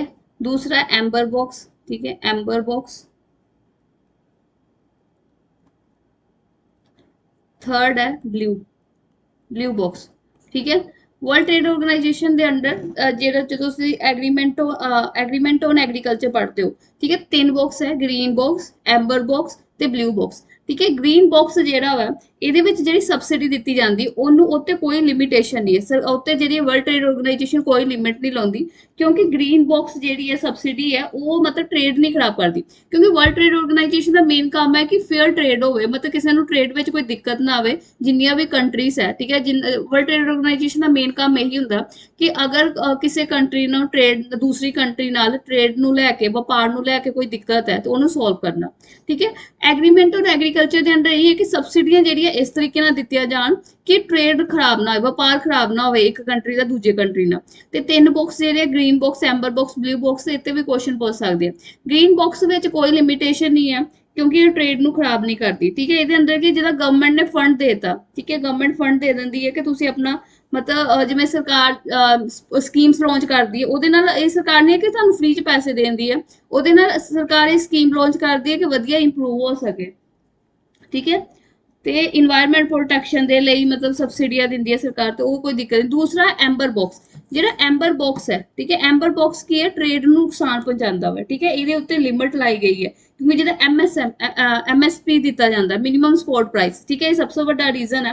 US ਨੇ ਕਈ ਵਾਰ ਇੰਡੀਆ ਦੀ ਕੰਪਲੇਨ ਕੀਤੀ ਇਸ ਲਈ ਕਿ ਇੰਡੀਆ ਜਿਹੜਾ ਵਾ ਮਿਨੀਮਮ ਸਪੋਰਟ ਪ੍ਰਾਈਸ, ਠੀਕ ਹੈ, MSP ਬਹੁਤ ਜ਼ਿਆਦਾ ਦਿੰਦਾ, ਚਾਈਨਾ ਵੀ ਵੈਸੇ ਬਹੁਤ ਜ਼ਿਆਦਾ ਦਿੰਦਾ ਵਾ, ਤੇ ਇਹਨੂੰ ਰੋਕਿਆ ਜਾਵੇ, ਠੀਕ ਹੈ। ਤੀਸਰਾ ਵਾ ਬਲੂ ਬਾਕਸ, ਬਲੂ ਬਾਕਸ ਹੈ ਕਿ ਐਂਬਰ ਬਾਕਸ ਵਿਦ ਕੰਡੀਸ਼ਨ, ਮਤਲਬ ਕਿ ਤੁਸੀਂ ਸਬਸਿਡੀ ਤੇ ਦੇਂਦੇ ਹੋ ਬਟ ਤੁਸੀਂ ਮਤਲਬ ਉਹਦੇ ਨਾਲ ਟ੍ਰੇਡ ਦਾ ਮਤਲਬ ਟ੍ਰੇਡ ਤੇ ਇੰਨਾ ਜ਼ਿਆਦਾ ਇਫੈਕਟ ਨਹੀਂ ਕੀਤਾ, ਠੀਕ ਹੈ। ਜਿਹੜਾ ਤੁਸੀਂ ਸਪੋਰਟ ਦੇਂਦੇ ਹੋ ਨੋਰਮਲੀ ਦੇਂਦੇ ਹੋ, ਓਕੇ। ਇਹ ਹੁੰਦਾ ਮਤਲਬ ਐਂਬਰ ਬਾਕਸ ਵਿਦ ਕੰਡੀਸ਼ਨ ਹੁੰਦਾ, ਜਿਹੜਾ ਬਲੂ ਬਾਕਸ ਹੈ एम्बर बॉक्स विद कंडीशन, ठीक है, डिजाइन टू रिड्यूस ट्रेड, मतलब जो ट्रेड रिड्यूस मतलब कि अगर ट्रेड में कोई दिक्कत आती तो सब्सिडी भी दो पर ट्रेड ਨੂੰ इफेक्ट नहीं करना चाहिए, वो ਹੁੰਦਾ है ब्लू बॉक्स, ठीक है। ਹੁਣ क्वेश्चन कर ਲੈਂਦੇ हैं, क्वेश्चन ਕੀ ਕਹਿ ਰਿਹਾ, क्वेश्चन कह रहा है कि एम्बर बॉक्स ਜਿਹੜੀ विच ऑफ द फॉलोइंग ਇਹਨਾਂ ਵਿੱਚੋਂ ਜਿਹੜੀਆਂ 3 ਸਬਸਿਡੀਆਂ ਵਾ, मिनिमम सपोर्ट प्राइस, ठीक है, income support through PM Kisan, financial support for agriculture university to enhance research and development. ठीक है, क्वेश्चन ये कह रहा है कि मतलब कि इन्हां विचों किहड़ी एम्बर बॉक्स विच आउणगीਆਂ। ठीक है, समझ आ गया। पहला हुंदा है green box, amber box, blue box. Green box हुंदा वा कोई लिमिट नहीं है, क्योंकि ਇਹੋ ਜਿਹੀ ਸਬਸਿਡੀ ਦੇਣਾ ਜਿਹਦੇ ਨਾਲ ਲੋਕਾਂ ਦੀ ਇਨਕਮ ਮਤਲਬ ਸਪੋਰਟ ਮਿਲੇ। ਤੁਸੀਂ ਸਿੱਧੇ ਪੈਸੇ ਨਹੀਂ ਦੇ ਰਹੇ ਉਹਨਾਂ ਨੂੰ, ਜਿਵੇਂ ਬਿਜਲੀ ਫ੍ਰੀ, ਬਿਜਲੀ ਮੁਫਤ ਦੇਤੀ। ਠੀਕ ਹੈ, ਇਦਾਂ ਦਾ ਕੋਈ ਨਹੀਂ। ਤੁਸੀਂ ਉਹਨਾਂ ਨੂੰ ਸਕੀਮ ਦੇ ਰਹੇ ਹੋ ਜਿਹਦੇ ਨਾਲ ਕੀ ਹੈ ਕਿ ਉਹ ਵਧੀਆ ਮਤਲਬ ਆਪਣੀ ਇਨਕਮ ਨੂੰ ਹੋਰ ਵਧਾ ਸਕਣ। ਠੀਕ ਹੈ, ਐम्बर ਬॉक्स ਹੈ ਸਿੱਧਾ ਸਿੱਧਾ ਹੀ ਤੁਸੀਂ ਪੈਸੇ ਦੇ ਦਿੱਤੇ। ਠੀਕ ਹੈ, ਇਸ ਕਰਕੇ ਐम्बर ਬॉक्स ਵਿੱਚ ਕਿਹੜਾ ਆਉਣਗੇ? ਫਸਟ ਆਏਗਾ ਮਿਨੀਮਮ ਸਪੋਰਟ ਪ੍ਰਾइस। ਠੀਕ ਹੈ, ਮਿਨੀਮਮ ਸਪੋਰਟ ਪ੍ਰਾइस ਕਿ ਸਬਸਿਡੀ ਦੇ ਦੇਣਾ, ਐਮਐਸਪੀ ਦੇ ਦੇਣਾ। ਠੀਕ ਹੈ, ਐਮਐਸਪੀ ਬਿਜਲੀ ਮੁਫਤ ਦੇ ਦੇਣਾ, ਲੋਨ ਮਾਫ ਕਰ ਦੇਣੇ, ਇਹ ਸਾਰੇ ਐम्बर ਬॉक्स ਸਬਸਿਡੀ ਵਿੱਚ ਆਉਂਦੇ। ਬਟ ਜਿਹੜਾ ਆਪਸ਼ਨ ਦੂਸਰਾ ਤੇ ਤੀਸਰਾ ਵਾ, ਠੀਕ ਹੈ, ਇਹ ਕੀ ਕਹਿੰਦੇ ਆ ਵਾ ਕਿ ਇਨਕਮ ਸਪੋਰਟ ਦੇ ਰਹੇ ਆ। ਇਹ ਗ੍ਰੀਨ ਬਾਕਸ ਵਿੱਚ ਆਊਗਾ, ਗ੍ਰੀਨ ਬਾਕਸ ਵਿੱਚ ਆਊਗਾ ਕਿ ਤੁਸੀਂ ਸਪੋਰਟ ਦੇ ਰਹੇ ਹੋ, ਤੁਸੀਂ ਸਿੱਧੇ ਪੈਸੇ ਨਹੀਂ ਵੰਡ ਰਹੇ। ਪ੍ਰਧਾਨ ਮੰਤਰੀ ਕਿਸਾਨ सम्मान निधि योजना, ठीक है, ਇਹਦੇ ਬਾਰੇ ਵੀ ਤੁਹਾਨੂੰ ਪਤਾ ਹੋਣਾ ਚਾਹੀਦਾ। इस स्कीम भी तुसी पढ़ लो, इंपॉर्टेंट है। ठीक है, पीएम किसान स्कीम है, काफी इंपॉर्टेंट है। टाइम लगा तो ਅਸੀਂ ਇੱਥੇ ਵੀ क्वेश्चन मतलब ਇਹਨੂੰ ਵੀ ਇਹਦੇ ਵੀ क्वेश्चन ਦੀ ਫਾਰਮ ਚ ਬਣਾ ਕੇ ਮੈਂ ਇਹਨੂੰ ਵੀ ਤੁਹਾਨੂੰ ਡਿਸਕਸ ਕਰਾਂਗੀ ਇਹਦੇ ਬਾਰੇ ਵੀ। ਠੀਕ ਹੈ, ਤੀਸਰਾ ਫਾਈਨੈਂਸ਼ੀਅਲ ਸਪੋਰਟ ਕਿ ਐਗਰੀਕਲਚਰ ਯੂਨੀਵਰਸਿਟੀਆਂ ਨੂੰ ਫਾਈਨੈਂਸ਼ੀਅਲ ਸਪੋਰਟ ਦੇ ਰਹੇ ਹੋ, ਤੁਸੀਂ ਫੰਡ ਦੇ ਰਹੇ ਹੋ ਕਿ ਰਿਸਰਚ ਐਂਡ ਡਿਵੈਲਪਮੈਂਟ ਹੋਰ ਵਧੀਆ ਐਗਰੀਕਲਚਰ ਵਿੱਚ ਰਿਸਰਚ ਕਰ ਸਕਣ। ਠੀਕ ਹੈ, ਤੇ ਇਹ ਦੋਵੇਂ ਜੋ ਹੈ ਇਨਕਮ ਵਧਾ ਰਹੇ ਨੇ ਕਿਸਾਨ ਦੀਆਂ। ਠੀਕ ਹੈ, ਉਹਨਾਂ ਦੀ ਹੈਲਪ ਕਰ ਰਹੇ। ਜਿੱਦਾਂ ਪੇਰੈਂਟਸ ਹੈ ਤੁਹਾਨੂੰ ਪੈਸੇ ਦੇ ਦਿੰਦੇ ਕਿ ਤੁਸੀਂ ਮਤਲਬ ਪੜੋ ਤਾਂ ਕਿ ਤੁਹਾਨੂੰ ਨੌਕਰੀ ਮਿਲ ਸਕੇ, ਤਾਂ ਉਹ ਇੱਕ ग्रीन बॉक्स है, ਉਹਨੂੰ ग्रीन बॉक्स ਚ ਰੱਖਾਂਗੇ। ਬਟ ਤੁਹਾਨੂੰ ਬਿਲਕੁਲ ਹੀ ਸਭ ਕੁਝ ਹੀ ਮਤਲਬ ਕਿ ਬਿਜ਼ਨਸ ਸਾਰਾ ਪੈਸਾ ਲਾ ਦਿੰਦੇ ਆ, ਜਾਂ ਫਿਰ ਤੁਹਾਨੂੰ ਜਿਹੜੀ ਮਤਲਬ ਪਹਿਲਾਂ ਕੀ ਹੁੰਦਾ ਹੈ ਜਿੱਦਾਂ ਕਈ ਗਵਰਨਮੈਂਟ ਜੋਬ ਹੈ ਉਹਨਾਂ ਦੇ ਪੇਪਰ ਮਤਲਬ ਪੈਸੇ ਦੇ ਕੇ ਸਿਲੈਕਟ ਹੋ ਜਾਂਦੇ ਸੀ, ਤੇ ਉਹ ਕੀ ਐम्बर ਬॉक्स ਸਬਸਿਡੀ ਹੋ ਗਿਆ। ਠੀਕ ਹੈ, ਤੁਹਾਨੂੰ ਮਿਹਨਤ ਨਹੀਂ ਕਰੀ ਵੀ ਸਿੱਧਾ ਹੋ ਗਿਆ। ਮਿਨੀਮਮ ਸਪੋਰਟ ਪ੍ਰਾइस ਇੰਡੀਆ ਵਿੱਚ ਜ਼ਰੂਰੀ ਹੈ, ਕਿਉਂਕਿ ਅਗਰ ਮਿਨੀਮਮ ਸਪੋਰਟ ਪ੍ਰਾइस ਮਤਲਬ ਹੁਣ ਕਿਸਾਨ ਨੇ ਕਈ ਮਤਲਬ ਉਹਨਾਂ ਨੂੰ ਪੂਰਾ 6-6 ਮਹੀਨੇ ਸਾਲ ਲੱਗ ਜਾਂਦੇ ਇੱਕ ਫਸਲ ਨੂੰ ਪਾਲਣ ਦੇ ਲਈ। ਠੀਕ ਹੈ, ਇੰਨੀਆਂ ਮਹਿੰਗੀਆਂ ਖਾਦਾਂ ਵਗੈਰਾ ਦੇਣੀਆਂ ਪੈਂਦੀਆਂ ਉਹਨਾਂ ਨੂੰ, ਤੇ ਫਿਰ ਉਹਨਾਂ ਚੋਂ ਕੁਝ ਬਚੇ ਨਾ, ਤੇ ਇਹਦੇ ਨਾਲ ਫਿਰ ਉਹਨਾਂ ਨੂੰ ਨੁਕਸਾਨ ਹੁੰਦਾ ਵਾ। ਓਕੇ, ਕਿਉਂਕਿ ਉਹਨਾਂ ਦੀ ਇਨਕਮ ਸੋਰਸ ਐਗਰੀਕਲਚਰ ਹੀ ਹੁੰਦਾ। ਇਸ ਕਰਕੇ ਮਿਨੀਮਮ ਸਪੋਰਟ ਪ੍ਰਾइस ਦੇਣਾ ਜ਼ਰੂਰੀ ਹੈ। ਓਕੇ, ਬਟ ਦੂਜੀਆਂ ਜੋ ਕੰਟਰੀਆਂ ਉਹਨਾਂ ਨੂੰ ਨਹੀਂ ਲੱਗਦਾ ਕਿ ਮਿਨੀਮਮ ਸਪੋਰਟ ਪ੍ਰਾइस ਦੇਣਾ ਚਾਹੀਦਾ, ਸਬਸਿਡੀ ਇੰਡੀਆ ਬਹੁਤ ਜ਼ਿਆਦਾ ਦਿੰਦਾ।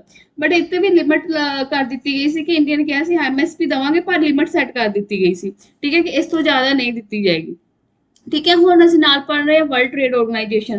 ਤੇ ਵਰਲਡ ਟ੍ਰੇਡ ਆਰਗੇਨਾਈਜੇਸ਼ਨ ਦੇ ਬਾਰੇ ਚ ਵੀ ਤੁਹਾਨੂੰ ਪਤਾ ਹੋਣਾ ਚਾਹੀਦਾ ਕਿ ਵਰਲਡ ਟ੍ਰੇਡ ਆਰਗੇਨਾਈਜੇਸ਼ਨ ਕਿੱਥੇ ਇਹਦਾ ਹੈੱਡਕੁਆਟਰ ਹੈ। ਠੀਕ ਹੈ, ਇਹਦਾ ਹੈੱਡਕੁਆਟਰ ਕਿੱਥੇ ਹੈ? ਜਨੇਵਾ ਵਿੱਚ ਹੈ। ਠੀਕ ਹੈ, ਕਦੋਂ ਬਣੀ ਸੀ? 1995 ਵਿੱਚ ਬਣੀ ਸੀ। ਤੇ ਇਹਨੇ ਕਿਹਨੂੰ ਰਿਪਲੇਸ ਕੀਤਾ ਹੈ? ਗੈਟ ਨੂੰ। ਕਿਹਨੂੰ ਰਿਪਲੇਸ ਕੀਤਾ ਹੈ? ਗੈਟ ਨੂੰ। ਠੀਕ ਹੈ, ਇਹਨੇ ਰਿਪਲੇਸ ਕੀਤਾ ਹੈ ਗੈਟ ਨੂੰ। ਓਕੇ, गैट की है general agreement on tariffs and trades. ठीक है, general agreement on tariffs and trade क्यों रिप्लेस किया सी? क्योंकि ਇਹਦੇ ਵਿੱਚ ਸਿਰਫ ਗੁड्स ਦਾ ਟ੍ਰੇਡ ਮਤਲਬ ਜੋ ਵਪਾਰ ਸੀ ਉਹ ਸਿਰਫ ਗੁड्स ਤੇ ਹੁੰਦਾ ਸੀ। ਮਤਲਬ ਗੁड्स ਦਾ ਇੱਕ ਜੋ ਲੜਾਈਆਂ ਹੁੰਦੀਆਂ ਸੀ, ਕੋਈ ਗੁड्स ਨੂੰ ਲੈ ਗੁड्स ਕੀ ਹੁੰਦੀਆਂ ਵਾ, ਕੋਈ ਵੀ ਸਮਾਨ। ਠੀਕ ਹੈ, ਕੋਈ ਵੀ ਪ੍ਰੋਡਕਟ, ਟੇਬਲ ਚੇਅਰ, ਕੁਝ ਵੀ ਮਤਲਬ ਆਈਫੋਨ, ਲੈਪਟਾਪ, ਕੁਝ ਵੀ ਸਾਰੀ ਗੁड्स ਹੋ ਗਈਆਂ। ਬਟ ਜਿਹੜੀ ਵਰਲਡ ਟ੍ਰੇਡ ਆਰਗੇਨਾਈਜੇਸ਼ਨ ਬਣੀ ਬਾਅਦ ਵਿੱਚ, ਠੀਕ ਹੈ, ਉਹਨੇ ਸਰਵਿਸਿਜ਼ ਤੇ ਵੀ ਕਿਹਾ ਕਿ ਅਗਰ ਕੋਈ, ਕਿਉਂਕਿ ਸਾਡੀ ਜਿਹੜੀ ਹਸਪਿਟੈਲਿਟੀ ਹੈ, ਠੀਕ ਹੈ, ਜਿਹੜਾ ਮੈਡੀਕਲ ਜਿਹੜੀਆਂ ਡਿਲੀਵਰੀ ਵਗੈਰਾ ਸਮਾਨ ਆਉਂਦਾ, ਠੀਕ ਹੈ, ਉਹ ਕੀ ਸਰਵਿਸ ਵਿੱਚ ਆਉਂਦਾ, ਤੇ ਸਰਵਿਸ ਵੀ ਤੇ ਪਾਰਟ ਹੈ ਇਕਨੋਮਿਕਸ ਦਾ। ਤੇ ਇਹ ਜੋ ਵਰਲਡ ਟ੍ਰੇਡ ਆਰਗੇਨਾਈਜੇਸ਼ਨ ਇਹ ਦੋਨੋਂ ਚੀਜ਼ਾਂ ਕਵਰ ਕਰਦਾ ਵਾ, ਗੁड्स ਵੀ ਕਵਰ ਕਰਦਾ ਔਰ ਸਰਵਿਸਿਜ਼ ਵੀ ਕਵਰ ਕਰਦਾ। ਠੀਕ ਹੈ, ਇਹਦੇ ਕਿੰਨੇ ਮੈਂਬਰ ਹੈ? 164 ਮੈਂਬਰ ਹੈ। ਇੰਡੀਆ ਦਾ ਮੈਂਬਰ ਹੈ, ਹਾਂ, ਇੰਡੀਆ ਵਰਲਡ ਟ੍ਰੇਡ ਆਰਗੇਨਾਈਜੇਸ਼ਨ ਦਾ ਮੈਂਬਰ ਹੈ। ਠੀਕ ਹੈ, ਤੇ ਵਰਲਡ ਟ੍ਰੇਡ ਆਰਗੇਨਾਈਜੇਸ਼ਨ ਦੀਆਂ ਰਿਪੋਰਟਸ ਉਹ ਵੀ ਕਾਫੀ ਨਿਊਜ਼ ਵਿੱਚ ਰਹਿੰਦੀਆਂ, ਤੇ ਅਸੀਂ ਇੱਕ ਹੋਰ ਮੈਂ ਤੁਹਾਨੂੰ ਮਤਲਬ ਕਰਵਾਵਾਂਗੀ। ਠੀਕ ਹੈ, ਲੈਕਚਰ ਪ੍ਰੋਵਾਈਡ ਕਰਾਵਾਂਗੇ। ਉਹਦੇ ਵਿੱਚ ਜਿੰਨੀਆਂ ਵੀ ਇਸ ਸਾਲ ਦੇ ਅੰਦਰ 2021 ਤੋਂ ਲੈ ਕੇ 2022 ਤੱਕ ਜਿੰਨੀਆਂ ਵੀ ਮਤਲਬ ਰਿਪੋਰਟਸ ਜਾਰੀ ਹੋਈਆਂ, ਠੀਕ ਹੈ, ਉਹਦੇ ਬਾਰੇ ਅਸੀਂ ਪੜਾਂਗੇ। ਵਰਲਡ ਟ੍ਰੇਡ ਦੀ, ਵਰਲਡ ਬੈਂਕ ਦੀ, ਜਾਂ ਫਿਰ ਇੰਡੀਆ ਵਿੱਚ ਆਰਬੀਆਈ ਦੁਆਰਾ, ਨੀਤੀ ਆਯੋਗ ਦੁਆਰਾ ਕਿਹੜੀ ਰਿਪੋਰਟ ਲਿਆਂਦੀ, ਉਹ ਵੀ ਅਸੀਂ ਕਰਾਂਗੇ, ਤਾਂ ਕਿ ਤੁਹਾਨੂੰ ਇੱਕ ਅਗਰ ਫੈਕਚੁਅਲ ਕੁਐਸਚਨ ਆ ਜਾਏ ਤਾਂ ਉਹਦੇ ਬਾਰੇ ਤੁਹਾਨੂੰ ਨੌਲੇਜ ਹੋਵੇ। ਜਿਵੇਂ ਵਰਲਡ ਟ੍ਰੇਡ ਆਰਗੇਨਾਈਜੇਸ਼ਨ ਦੀ ਇੱਕ ਰਿਪੋਰਟ ਹੈ trips, trade related aspect of intellectual property right. ਠੀਕ ਹੈ, ਹੁਣ ਪੁੱਛ ਸਕਦੇ ਕਿਹਦੀ ਹੈ, ਤੇ ਵਰਲਡ ਟ੍ਰੇਡ ਆਰਗੇਨਾਈਜੇਸ਼ਨ ਦੀ ਹੈ। नेक्स्ट क्वेश्चन है which of the following statement related to Indian agriculture. ठीक है, जल्दी कोशिश कवर करावांगे जल्दी कि ज्यादा क्वेश्चन कवर कर सके। ठीक है, इसलिए जल्दी करावांगे। ओके, बाकी तुसी पेन कॉपी रखो ताकि तुहानू नाल चीज अगर समझ आ जाए कि मैं कहना की चाहती हूँ। Next, cross capital.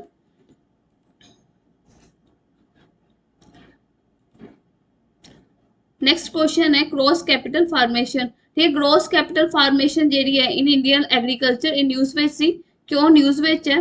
ठीक है, ਇਹਦੇ ਬਾਰੇ ਅਸੀਂ ਪੜਾਂਗੇ ਕਿ क्वेश्चन ਕਹਿ ਰਿਹਾ ਹੈ कि ग्रोस कैपिटल फार्मेशन ਜਿਹੜੀ ਹੈ,